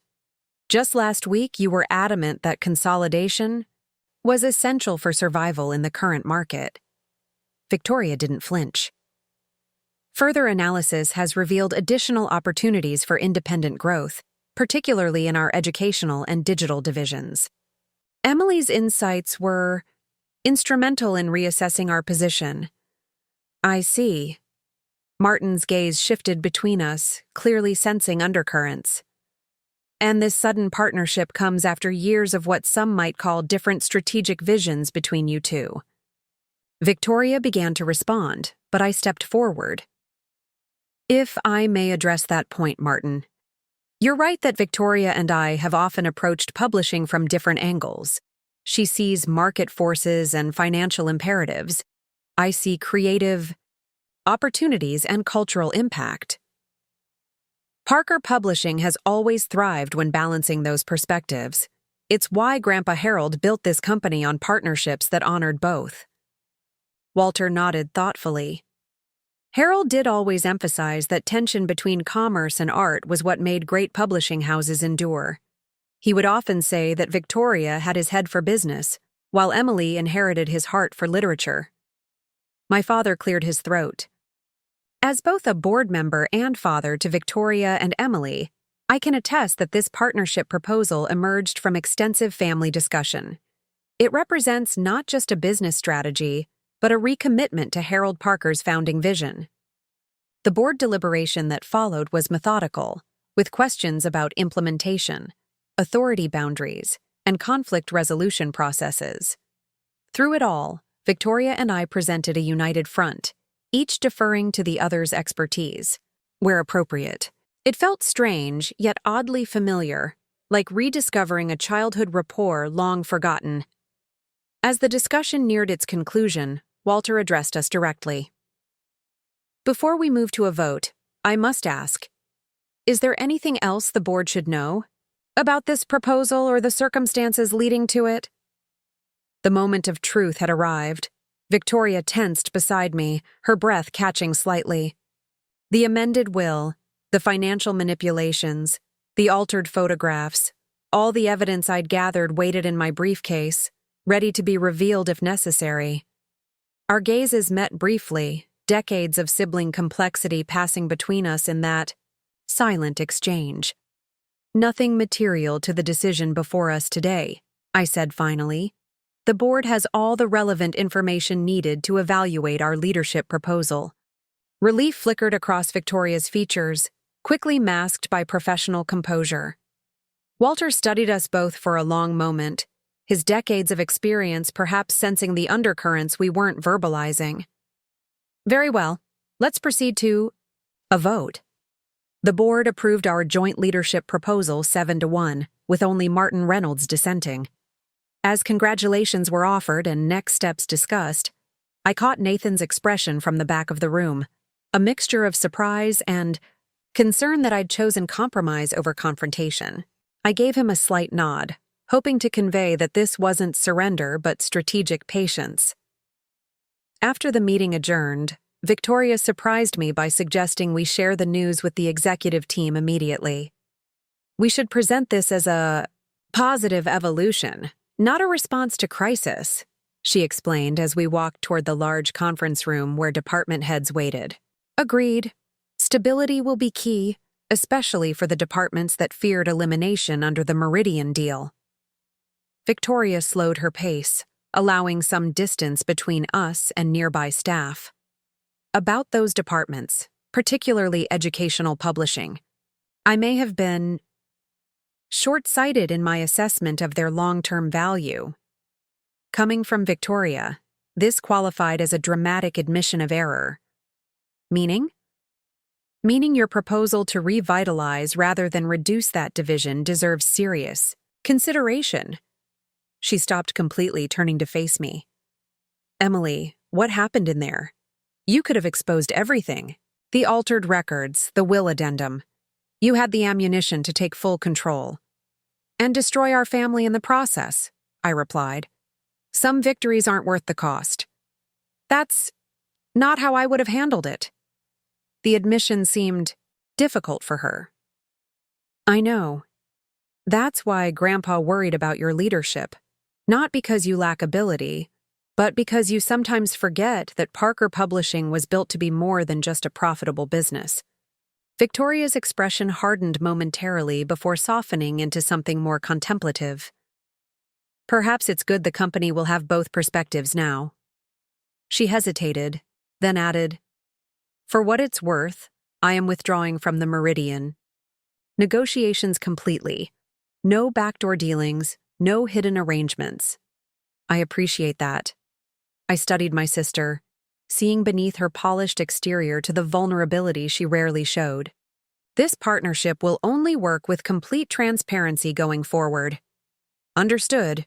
She straightened her shoulders, CEO persona sliding back into place.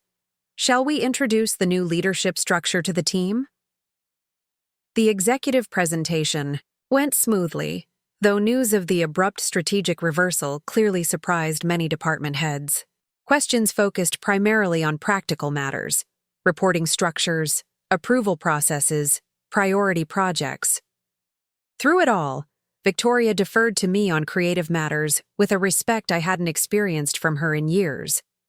As the meeting concluded, Nathan approached, congratulating us both with professional courtesy, though his eyes still held questions for me. This is certainly an unexpected development, but an exciting direction for Parker Publishing. Victoria nodded briskly. Sometimes the best solutions aren't the most obvious ones. Emily made that clear. She checked her watch. If you'll excuse me, I need to contact Meridian personally about our decision. They deserve to hear it directly, rather than through industry channels. After she left, Nathan turned to me. Okay, what just happened? Last night you were ready to expose everything, and now you're partners. I guided him toward my office, away from curious ears. It's complicated, Nathan. The evidence I gathered gave me leverage, but using it would have fractured the family beyond repair. This way, I can monitor Victoria's decisions while gradually implementing changes. You're giving her a second chance after she tried to erase you from the company, from your family history. His disbelief was evident. I'm giving us all a second chance, I corrected. Victoria, my parents, the company. Even Grandpa wasn't entirely right in how he handled this. Nathan shook his head. I hope you know what you're doing. So do I admitted. But something Grandpa wrote in his journal keeps coming back to me. Publishing is the business of legacy, of choosing which stories survive to shape the future. Maybe this is about choosing which version of our family story survives. Just be careful. People rarely change fundamentally. Maybe not. But their choices can evolve when given the right incentives. I smiled faintly. Besides, I still have all the evidence safely stored. Trust but verify, as Grandpa would say. The rest of the day passed in a whirlwind of meetings, calls, and emails as news of the leadership changes rippled through the company. By late afternoon, I found myself alone in my office for the first time, attempting to process the day's events. My new position would be announced formally tomorrow, with an office relocation to the executive floor already in progress. A soft knock interrupted my thoughts. Mom stood in the doorway, her elegant appearance belying the emotional exhaustion in her eyes. "May I come in?" she asked quietly. I nodded, clearing space among the scattered papers on my visitor's chair. Mom sat gracefully, studying me with a mixture of pride and trepidation. "You handled yourself beautifully today," she began. "Your grandfather would have been proud." Would he? I effectively ignored his explicit wishes about company succession. Mom smiled faintly. Harold wasn't always right, especially near the end. He saw things in black and white when they were much more complicated. Like Victoria's parentage? The question emerged more sharply than I'd intended. Mom flinched slightly but didn't avoid my gaze. Yes, like that. She sighed, smoothing an invisible wrinkle from her skirt. I've been thinking about what you said last night, about basing our family on a lie. You weren't entirely wrong. I wasn't trying to judge your choices, Mom. I can't imagine how difficult that situation must have been. The difficult part wasn't leaving my first husband or starting over with Richard. Her voice softened with memory.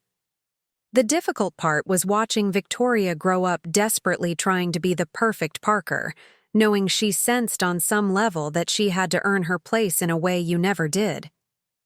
The observation struck uncomfortably close to Victoria's accusations the previous night. Is that why you never corrected Grandpa's favoritism toward me? Harold wasn't playing favorites. He was recognizing a kindred spirit. Mom reached over to take my hand. You and he shared something Victoria and I never quite grasped. That almost spiritual connection to literature, to words and their power. Victoria felt excluded from that bond. Yes, and we should have addressed it more directly. Mom squeezed my hand. Instead, we all fell into comfortable patterns. Harold mentoring you, Richard guiding Victoria toward business leadership, me trying to balance everyone's needs from the middle. The insight into our family dynamics made pieces click into place.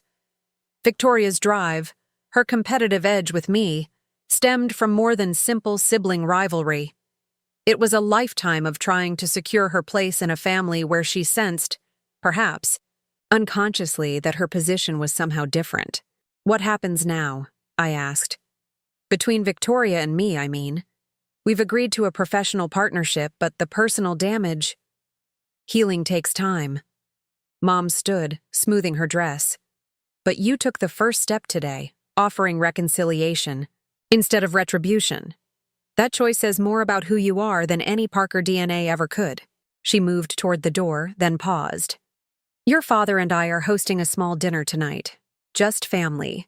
Victoria has agreed to come. Will you join us?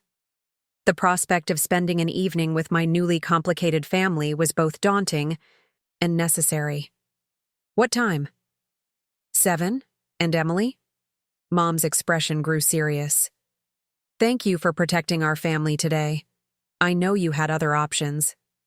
After she left, I found myself drawn to the window overlooking downtown Lakeside. From 10 stories up, the town appeared as Grandpa had often described it in his stories, a place of possibility nestled between land and water, where past and future coexisted in delicate balance. My phone buzzed with a text from Victoria. Moving. Some meetings to accommodate dinner tonight?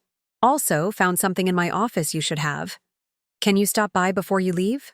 Curious and slightly wary, I made my way to the executive floor, where Victoria's assistant had already left for the day.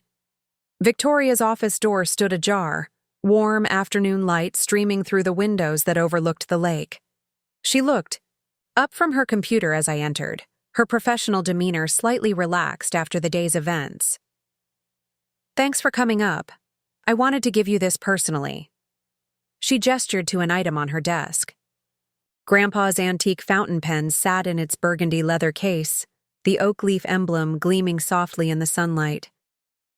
This belongs with the chief creative officer, Victoria said simply. It always did. The gesture, returning the pen that had symbolized so much in our conflict, felt significant beyond words. Victoria, It's just a pen, she interrupted, though we both knew it wasn't. Also, I've had IT set up your system access for the executive databases. You'll want to review the acquisition pipeline as soon as possible. I've flagged several projects that align with your vision for the literary imprint. Business matters, safer terrain than emotional reconciliation. I accepted the shift gracefully. Thank you. I'll start reviews tomorrow after the formal announcement. Victoria nodded, then surprised me by asking, Do you remember when we were kids, how we used to play publishing house in Grandpa's study? The memory emerged vividly. Summer afternoons spent creating handmade books, Victoria handling the business with meticulous ledgers while I wrote and illustrated stories. You always made me sign a contract before you'd publish my books. A smile ghosted across her features. And you always insisted on creative control clauses that drove me crazy. Some things never change, I offered, returning her smile. Some things do. Victoria closed her laptop decisively. I never truly wanted to sell the company, you know. It just seemed the only way to secure my future once I learned about the blood requirements in the trust. We'll find another solution for that. Dad's already talking to the family attorneys. Victoria studied me with an expression I couldn't quite read. Why did you do it, Emily? Why offer partnership instead of taking control when you had every advantage? The question deserved an honest answer. Because Grandpa built Parker Publishing to connect people through stories that matter. What kind of story would we be creating? If I used his legacy to destroy my sister? Victoria's composure wavered momentarily. I haven't been much of a sister lately. Neither have I admitted. Too busy competing to remember we're on the same side. Are we? On the same side? The question held genuine uncertainty. We are now? I picked up the fountain pen, feeling its weight and history. Partners, remember? For the first time in years, perhaps the first time since childhood, Victoria's smile reached her eyes. Partners. As we left the office together, the setting, sun cast long shadows across the hallway, not unlike the shadows that had stretched across Grandpa's study when this journey began. But shadows could be navigated when you knew where you were going, and for the first time in a long while, I felt a sense of direction about both Parker Publishing and our family's future. The family dinner that evening at my parents' home carried a tentative warmth, everyone making conscious efforts to rebuild connections strained by secrets and competitions. We avoided business talk, focusing instead on shared memories and cautious plans for the upcoming holiday season. As I drove home under a star-filled Michigan sky, Grandpa's fountain pen secure in my jacket pocket, I reflected on the extraordinary turn of events. A week ago, I'd been the overlooked younger daughter, unaware of the manipulations happening around me. Now I stood as co-leader of Parker Publishing, entrusted with creative direction of my grandfather's legacy. The altered photographs that had started this journey remained evidence of a painful chapter, but perhaps not the defining one. Victoria and I had chosen a different narrative. One of reconciliation over revenge, partnership over division. Whether that choice would lead to lasting harmony or merely a temporary truce remained to be seen. What mattered now was writing the next chapter with intention and integrity, crafting a legacy that honored not just the Parker name, but the values it was meant to represent. After all, as Grandpa had taught me long ago, the most powerful stories were often those of redemption, of people finding their way back to their better selves after losing their path. Tomorrow would bring new challenges, restructuring departments, revitalizing the educational division, establishing the boundaries of our shared leadership. But tonight, I allowed myself to hope that our family business might actually bring our family back together rather than tearing it permanently apart.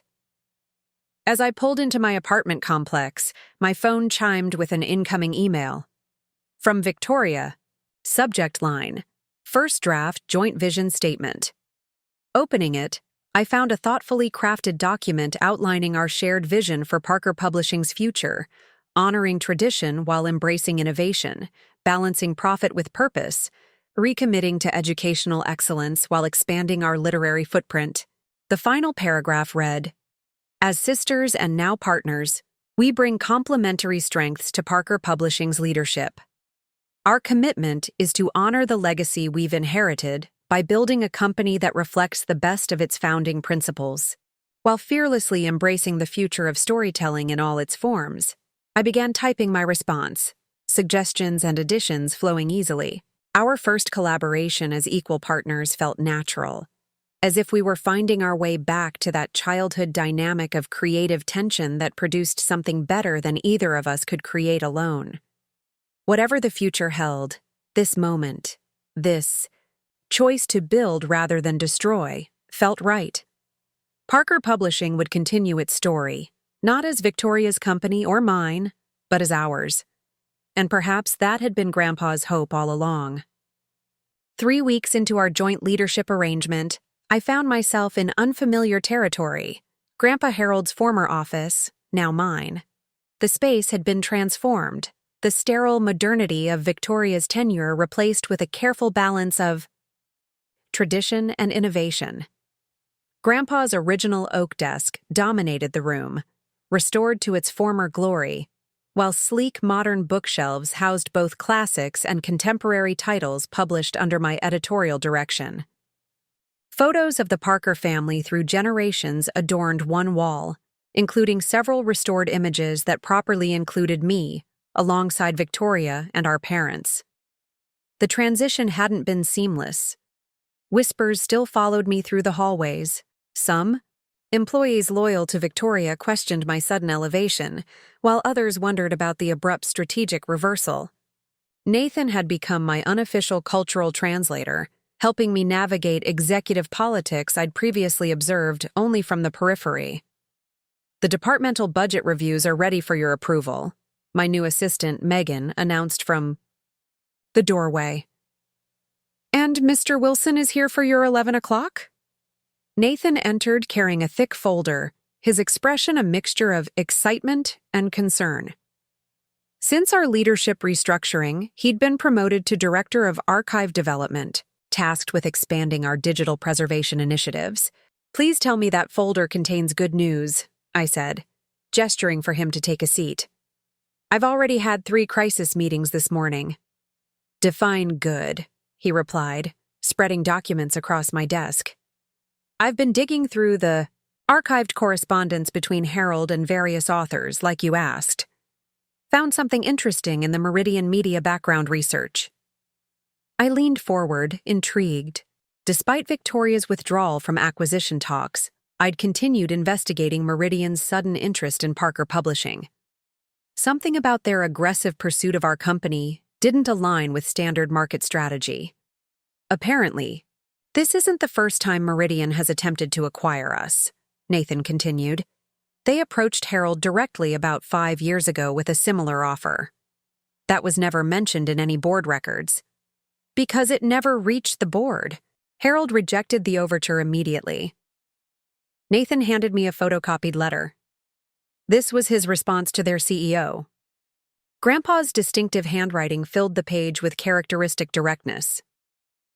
"Parker Publishing is not merely a business enterprise, but a cultural institution with responsibilities beyond profit margins. Our educational division in particular serves a mission that transcends quarterly earnings reports. I must therefore decline your offer, regardless of its financial generosity." "Classic Grandpa," I murmured. "But why is this significant now? Victoria already withdrew the Meridian proposal." Nathan hesitated. "That's where it gets complicated.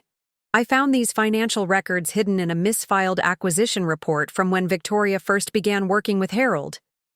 The documents revealed a separate company, Lakeview Holdings, that had been acquiring small percentages of Parker Publishing stock through various investment vehicles for years. The ownership traced through shell companies back to a familiar entity, Meridian Media. They've been attempting a stealth acquisition, I realized, buying up minor shareholdings to gain influence without triggering disclosure requirements. Nathan nodded grimly. They currently control approximately 11% through these various channels. Not enough for takeover, but enough to exert significant influence if combined with other shareholders. I studied the complex ownership diagram. Does Victoria know about this? That's what I can't determine. Some of these transactions occurred during her tenure as CEO, but they're deliberately obscured. She'd have to be actively looking to connect the dots. A knock at my office door interrupted us. Victoria stood in the doorway, immaculately dressed as always, though I'd noticed subtle changes in her wardrobe since our partnership began. Less severe styling, occasionally even incorporating the deep green that had been Grandpa's favorite. Color. "Am I interrupting?" she asked, glancing between us. "Just reviewing some archive findings," I replied, casually gathering the Meridian documents. "Did we have something scheduled?" "No, but I wanted to discuss the Education Division revitalization plan before the Executive Committee meeting." She entered, nodding politely to Nathan. "Your proposal has merit, but the financial projections need adjustment." Nathan stood. "I should get back to the archives. More documentation to process before the anniversary gala." After he left, Victoria settled into the visitor's chair, her posture relaxed but attentive. Working together these past weeks had revealed dimensions to my sister I'd rarely glimpsed before. Her meticulous attention to detail, her strategic thinking, her genuine concern for long-term employees. I reviewed your revisions to the literary imprint expansion, she began. The phased approach makes sense, though I still question the market timing for the classics reissue series. The 100-year anniversaries of several modernist masterpieces create perfect marketing opportunities, I countered. Plus, our archived correspondence with those authors gives us unique supplementary content. Victoria nodded thoughtfully. Fair point. Speaking of archives, she gestured toward the documents I'd gathered. Anything interesting in Harold's records?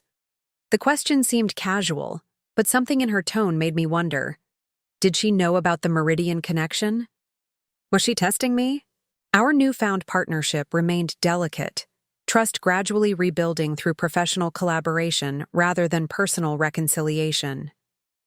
We'd established an unspoken agreement to focus on moving forward rather than dwelling on past deceptions. Yet moments like this reminded me that full transparency remained aspirational rather than achieved. Just researching the historical context for the anniversary gala displays, I replied, choosing caution. Grandpa's correspondence reveals interesting connections between publishing decisions and cultural moments. Victoria studied me for a moment before nodding. The gala planning is progressing well. Ticket sales already exceed last year's event, and the governor confirmed his attendance yesterday.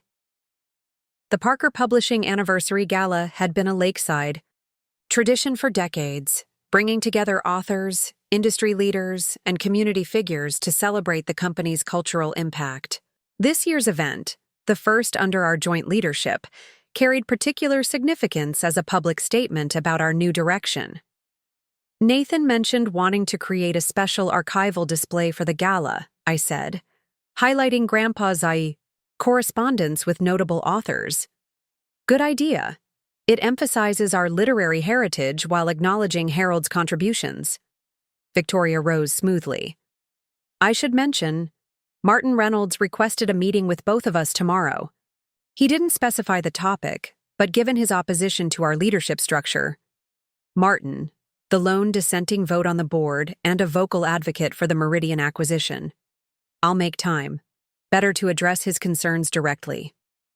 After Victoria left, I returned to the Meridian documents, a troubling theory forming.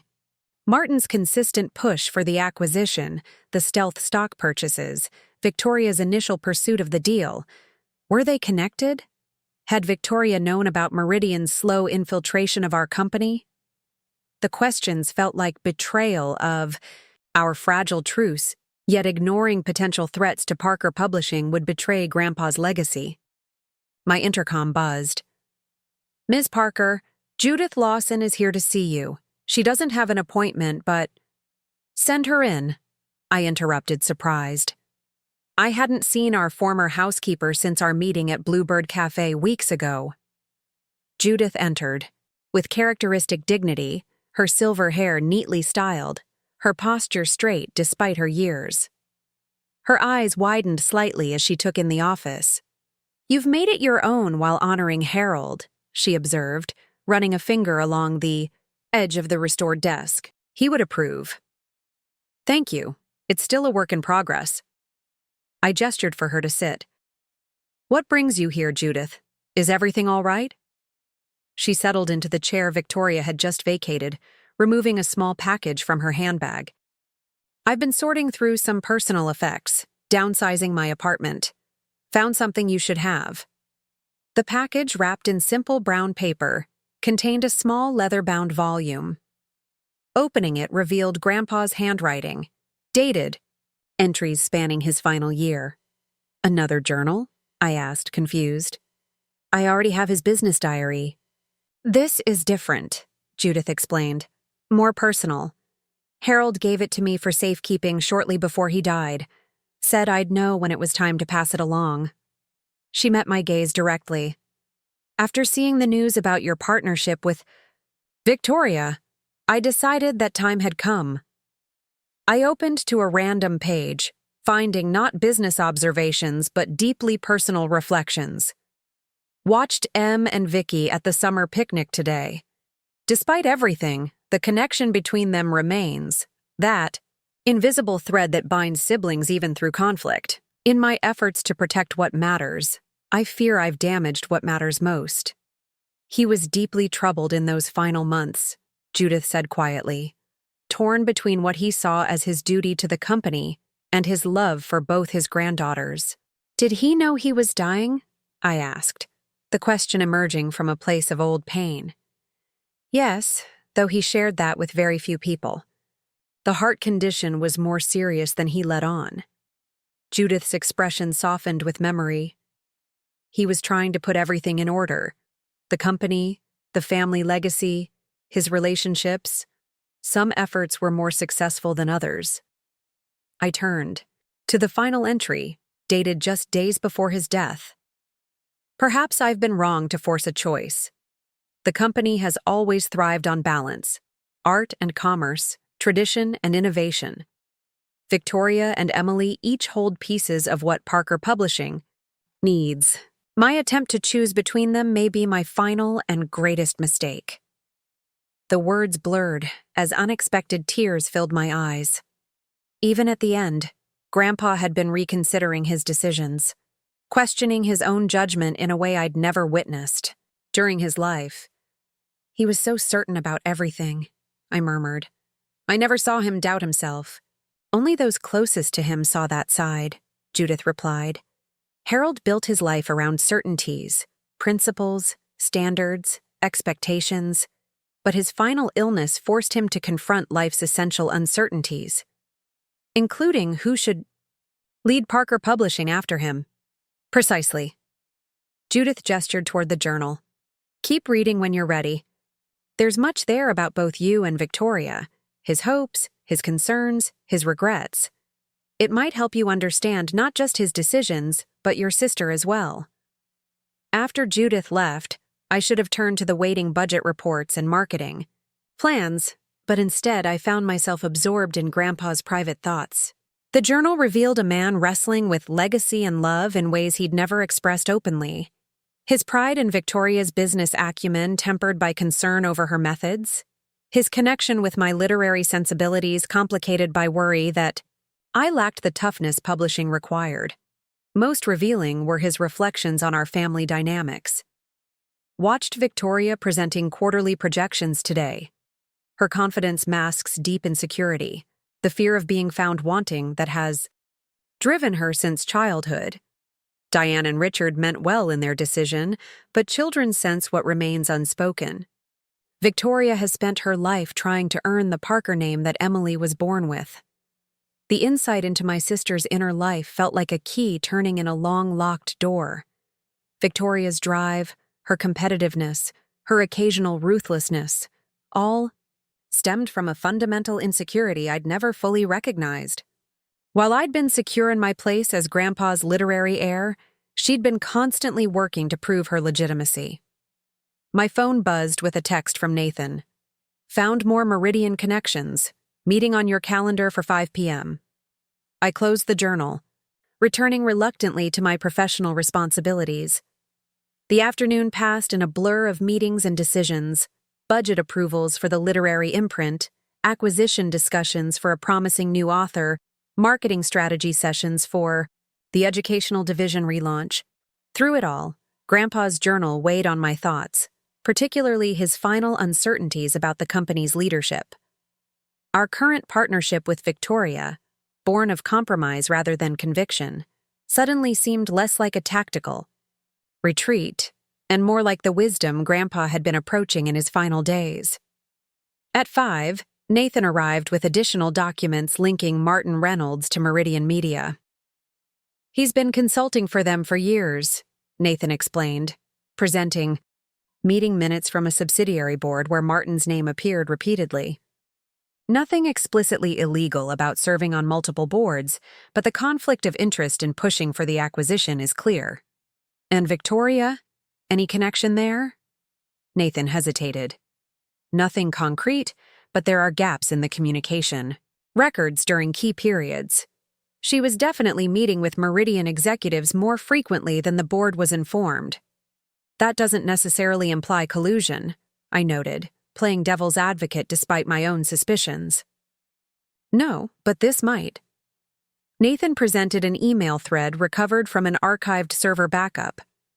The exchange between Victoria and Meridian's CEO discussed mutual benefits and post-integration leadership opportunities in carefully coded language. When was this? I asked, examining the dates. 6 months ago, well before the formal acquisition proposal was presented to the board. We can use that tomorrow. Tomorrow? Our meeting with him. I suspect he's planning to leverage his Meridian connection to threaten our new leadership structure. Her eyes held a familiar strategic glint. Unless we preempt him. The doorbell interrupted us, dinner arriving as promised. As Victoria arranged the food on plates, I found myself watching her with new perspective. Grandpa's journal entries illuminating aspects of her behavior I'd never fully comprehended. There's something else, I said as we settled at the small dining table. Judith Lawson brought me another of Grandpa's journals today, his personal diary from his final year. Victoria's fork paused halfway to her mouth. What does it say? Many things, but most notably that he regretted setting us against each other. Near the end, he began to believe the company needed both of us, your business sense and my creative vision. Victoria processed this information silently, emotions crossing her face too quickly to interpret. That contradicts the amended will, she finally said. Yes. He was conflicted, struggling with what leadership would best serve the company while also wanting to protect what he'd built. I met her gaze across the table. Sound familiar? A reluctant smile touched her lips. Uncomfortably so. Victoria, when you agreed to our partnership, was it just strategic retreat, or did you genuinely see merit in shared leadership? She considered the question with characteristic thoroughness. Initially, self-preservation. The alternative was public exposure and probable removal from the company. Her expression softened. But these past weeks, there's undeniable logic to combining our strengths. The Educational Division Revitalization Plan, for instance, your vision complemented by my financial restructuring has created something stronger than either of us would have developed alone.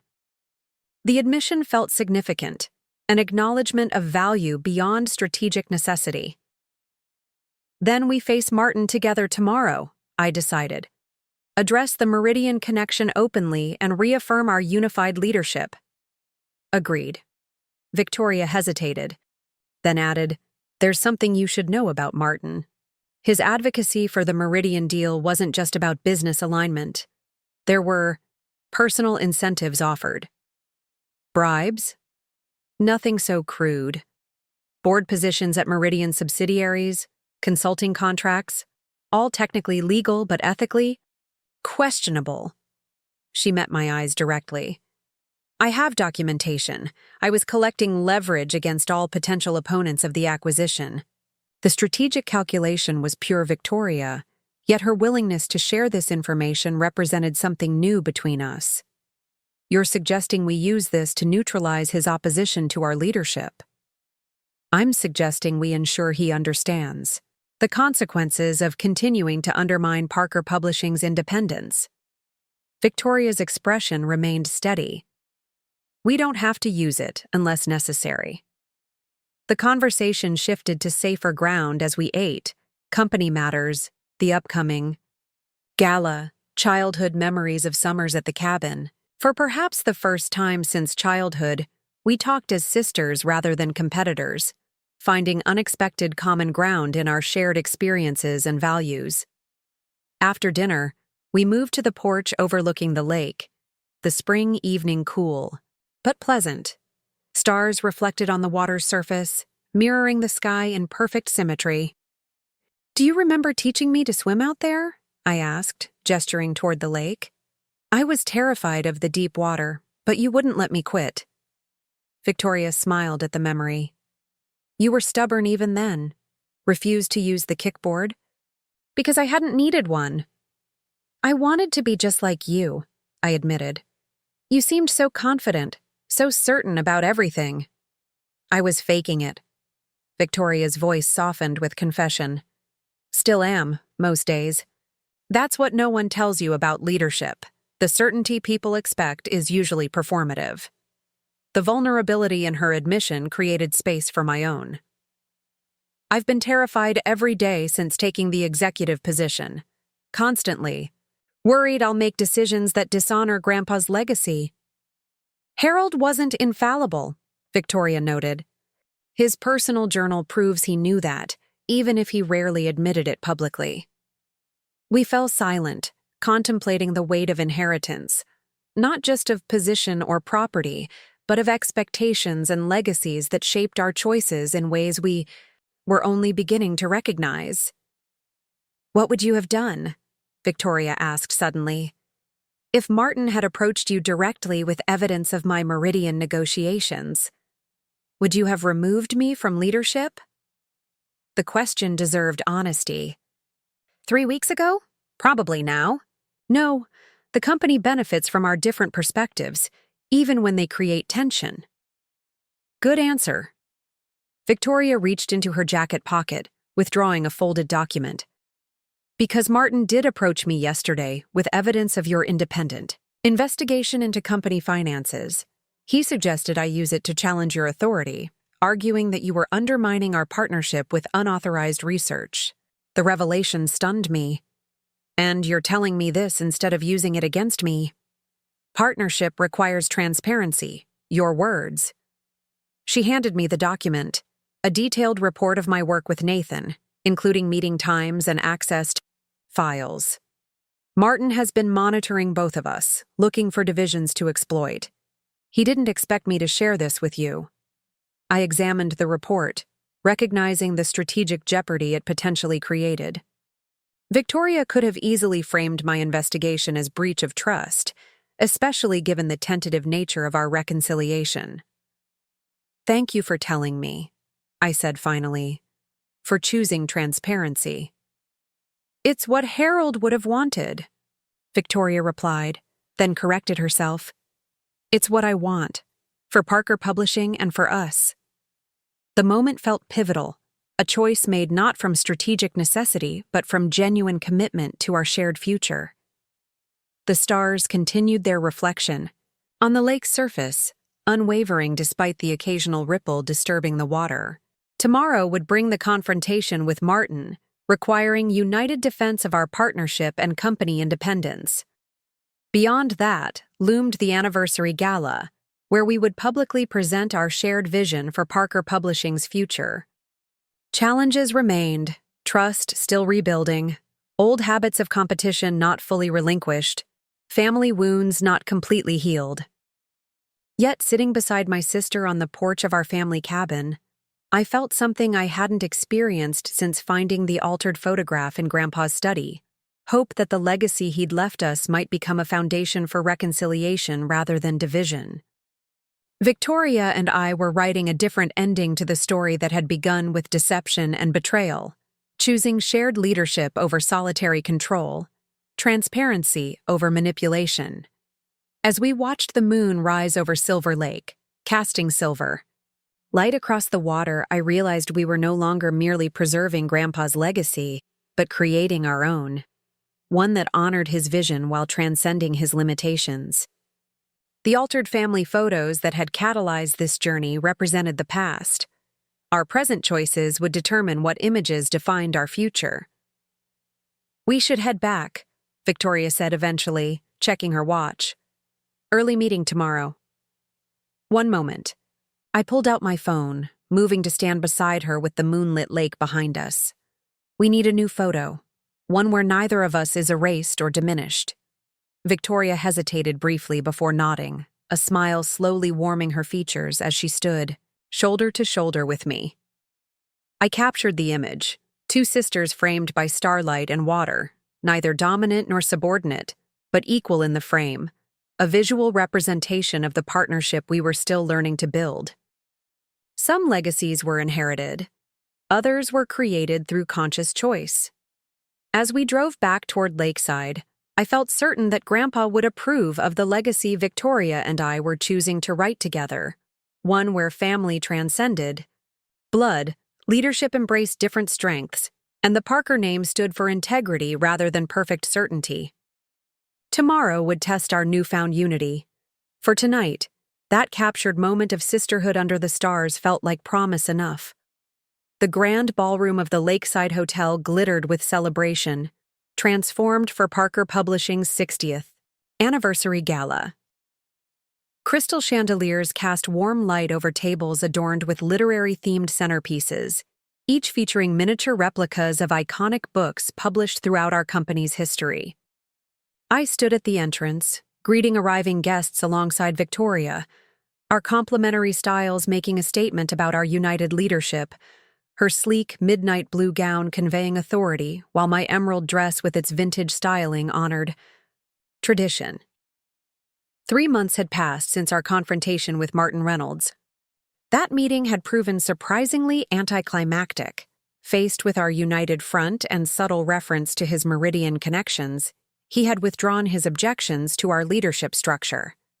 The board subsequently voted to remove him, citing undisclosed conflicts of interest. His replacement, Dr. Eleanor Chen from the university's literature department, brought fresh perspective to our governance. "Governor's arriving," Victoria murmured, straightening almost imperceptibly as the event photographer approached. "Ready for another official photo?" "As long as neither of us gets edited out this time," I replied, the joke possible now that enough healing had occurred between us. Victoria's smile held genuine warmth as we posed together, a far cry from the competitive tension that had defined our relationship for years.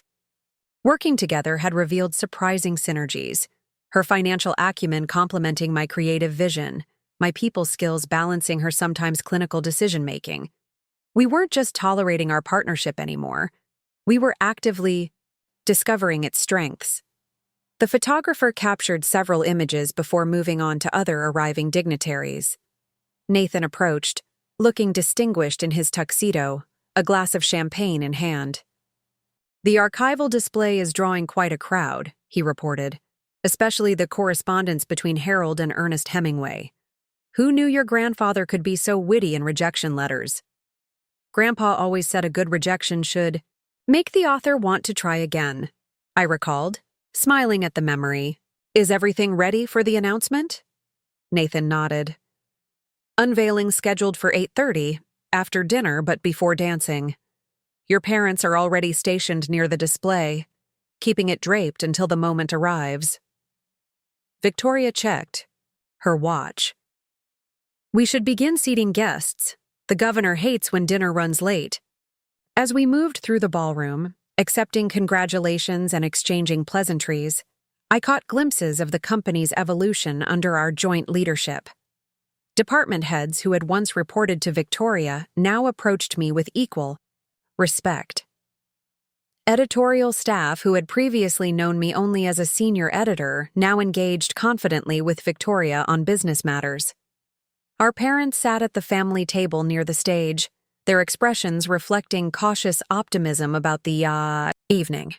The journey to this moment had been difficult for them too.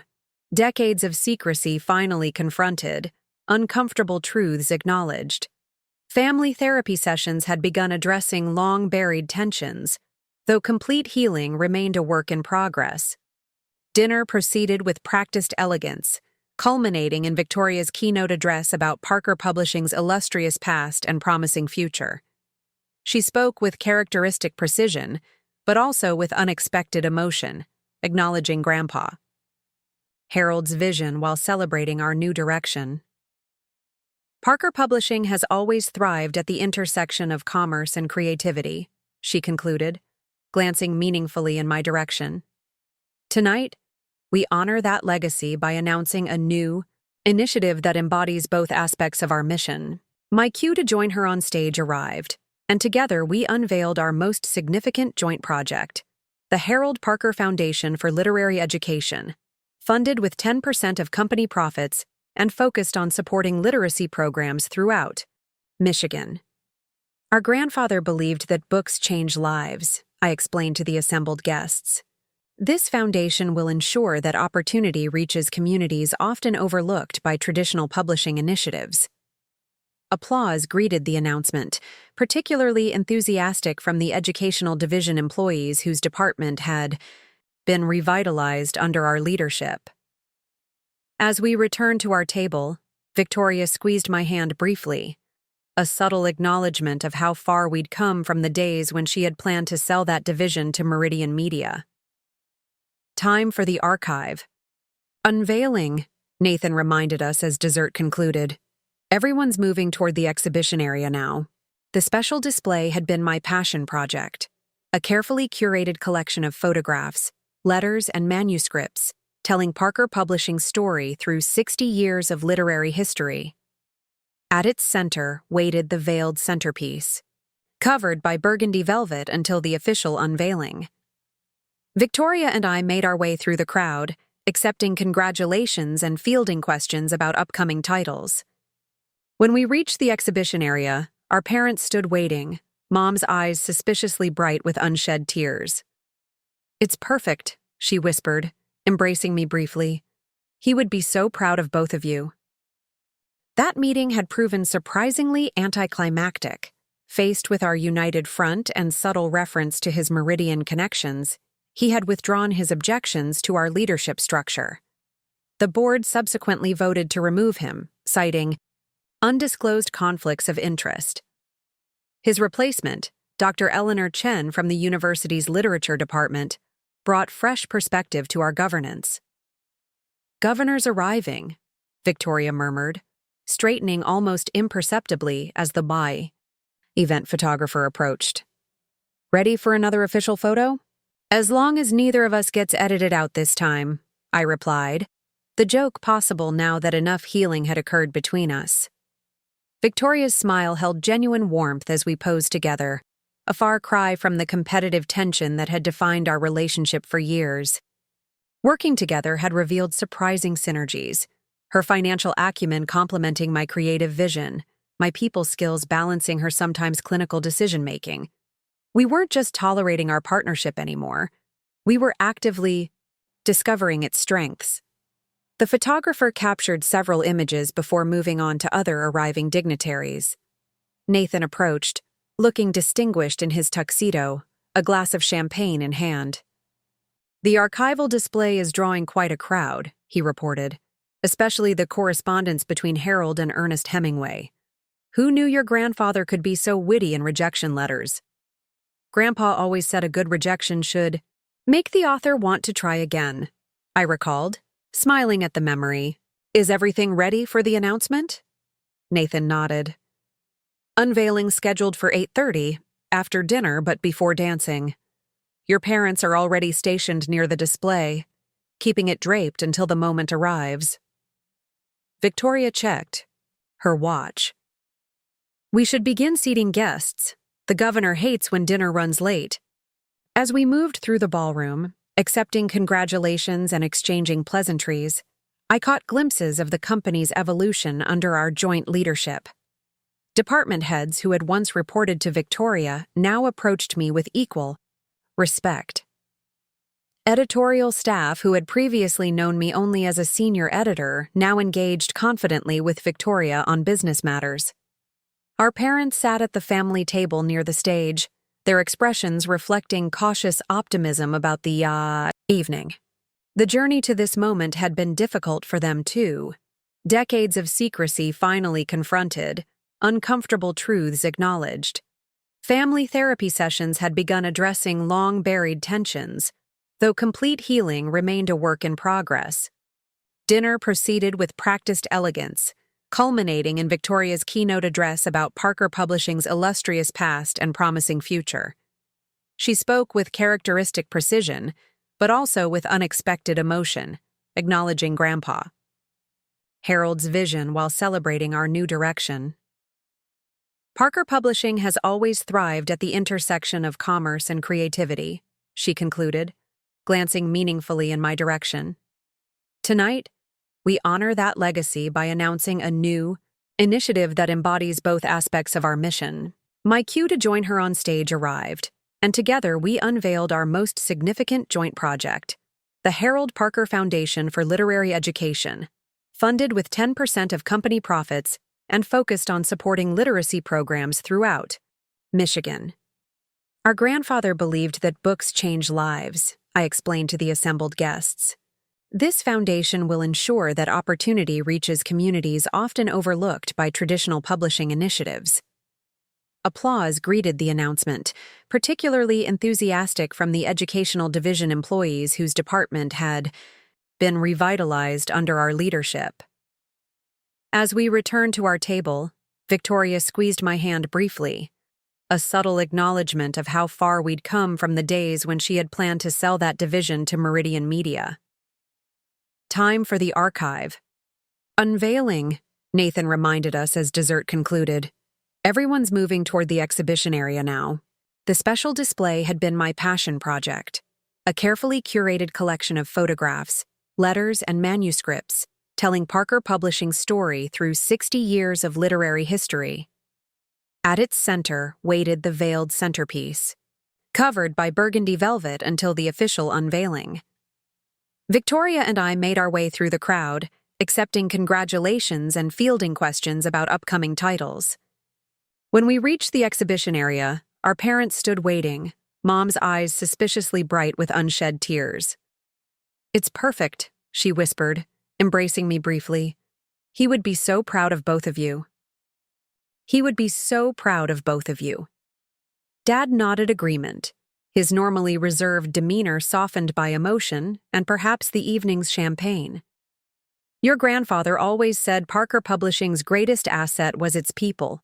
He was right, though he might not have predicted how it would play out. The crowd gathered around the veiled centerpiece as Nathan called for attention. "Ladies and gentlemen, to commemorate 60 years of Parker Publishing, please welcome Emily and Victoria Parker for a special presentation." Victoria began with practiced grace. "Throughout tonight's celebration, many have asked about the legacy our grandfather left to Parker Publishing. While his business acumen and literary instincts built this company's foundation, his true gift was understanding that different perspectives strengthen rather than threaten an organization." I continued, seamlessly. "With that in mind, we've created something special to honor not just Parker Publishing's past, but its future." Together, we removed the velvet covering, revealing a large, elegantly framed photograph. The image showed 4 generations of the Parker family at Silver Lake. Grandpa Harold's father, who had founded the original print shop. Grandpa himself, in his prime. Our parents in their younger days. And Victoria and me as children, arms linked as we stood at the lake's edge. Unlike the altered photos I had discovered months ago, this image had been digitally restored to its original state, with everyone present and equal in the frame.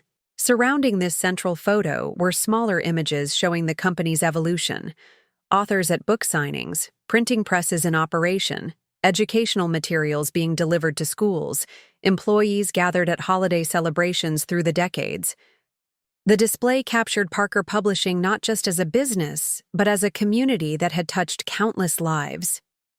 "Our grandfather taught us that publishing is about legacy," Victoria explained to the attentive crowd. "About choosing which stories endure. But he also taught us, sometimes through difficult lessons, that the most important legacy isn't built on exclusion, but on inclusion," I added. "Not on erasing differences, but on embracing them."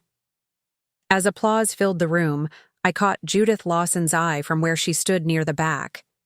The former housekeeper nodded approvingly, her expression suggesting she understood the journey that had brought us to this moment of public unity. The evening continued with dancing and celebration, but an hour later, Victoria and I found ourselves momentarily alone on the hotel's terrace overlooking Lake Michigan. The spring night was unusually warm, stars reflected in the vast water just as they had been at Silver Lake during our conversation months ago. "Successful night," Victoria noted, her businesslike tone belied by the satisfaction in her eyes. The foundation announcement has already generated positive press. And the restored family photos made Mom cry, which I count as a win, I added, smiling. She needed to see that healing is possible, even after decades of secrecy. Victoria nodded, contemplative as she gazed out over the water. I've been thinking about identity lately. How much of who we are is defined by biology versus choice? Heavy thoughts for a celebration night. Perhaps. She turned to face me directly. But relevant. For years, I defined myself by the Parker name, building my entire identity around proving I deserved it. When I discovered I wasn't biologically a Parker, it felt like losing my foundation. The vulnerability in her admission created space for my own honesty. And I defined myself in opposition to you, the creative to your corporate, the heart to your head. Both approaches limited us. And the company, Victoria acknowledged. Harold understood that, I think, toward the end. From inside came the sounds of celebration continuing. Laughter, music, the clinking of glasses. Our public success was unquestionable, the company thriving under our joint leadership in ways that exceeded even optimistic projections. I filed paperwork last week to legally change my middle name, Victoria said quietly. Oh. I hadn't known. She was considering this. I've been Elizabeth Victoria Caldwell Parker all my life, she explained, naming her mother's first husband. Now I'm Elizabeth Victoria Parker, officially and completely. The significance wasn't lost on me, not a rejection of her biological heritage, but an affirmation that family transcended genetics. Dad will be touched. He already knows, signed as witness on the documents. She smiled faintly. Some choices matter more than circumstances of birth. Like her choice to share the Meridian evidence rather than using it against me. Like my choice to offer partnership instead of claiming sole control. Like our joint decision to honor Grandpa's legacy while creating our own path forward. We should get back inside, I suggested as a cool breeze rippled off the lake. They'll be cutting the anniversary cake soon. Victoria nodded, but hesitated before turning toward the ballroom. One more thing. She withdrew a small box from her evening bag. This is for you, not a company gift, a sister gift. Inside lay an exquisite replica of Grandpa's antique fountain pen, sized for my hand rather than his, with the dual initials VP and EP engraved in flowing script. For signing the important things, Victoria explained. Joint decisions, equal authority. The gesture represented more than a pen. It acknowledged our shared heritage and future, the balance we were learning to maintain between independence and collaboration. Thank you, it's perfect. As we rejoined the celebration, I reflected on the journey that had begun with discovering an altered photograph. What had started as a battle for inheritance had evolved into something more valuable. A genuine partnership based not on obligation, but on choice. Not on fear, but on recognition of complementary strengths. The family photos no longer needed, altering because the reality had changed. Victoria and I weren't competing for space in the frame anymore. We were creating a new picture together, one where both of us stood in the proper light. Later that night, after the last guests had departed and hotel staff began the cleanup, Nathan found me collecting a few personal items from the exhibition. Quite a transformation, he observed, gesturing toward a candid photo someone had taken, of Victoria and me laughing together during the evening. From discovering she'd erased you from family photos to this authentic connection, did you ever imagine this outcome when you found that first altered photograph? I considered his question. Honestly, never. I thought it would end with one of us claiming victory while the other lost everything. And instead, we both gave up something to gain something better.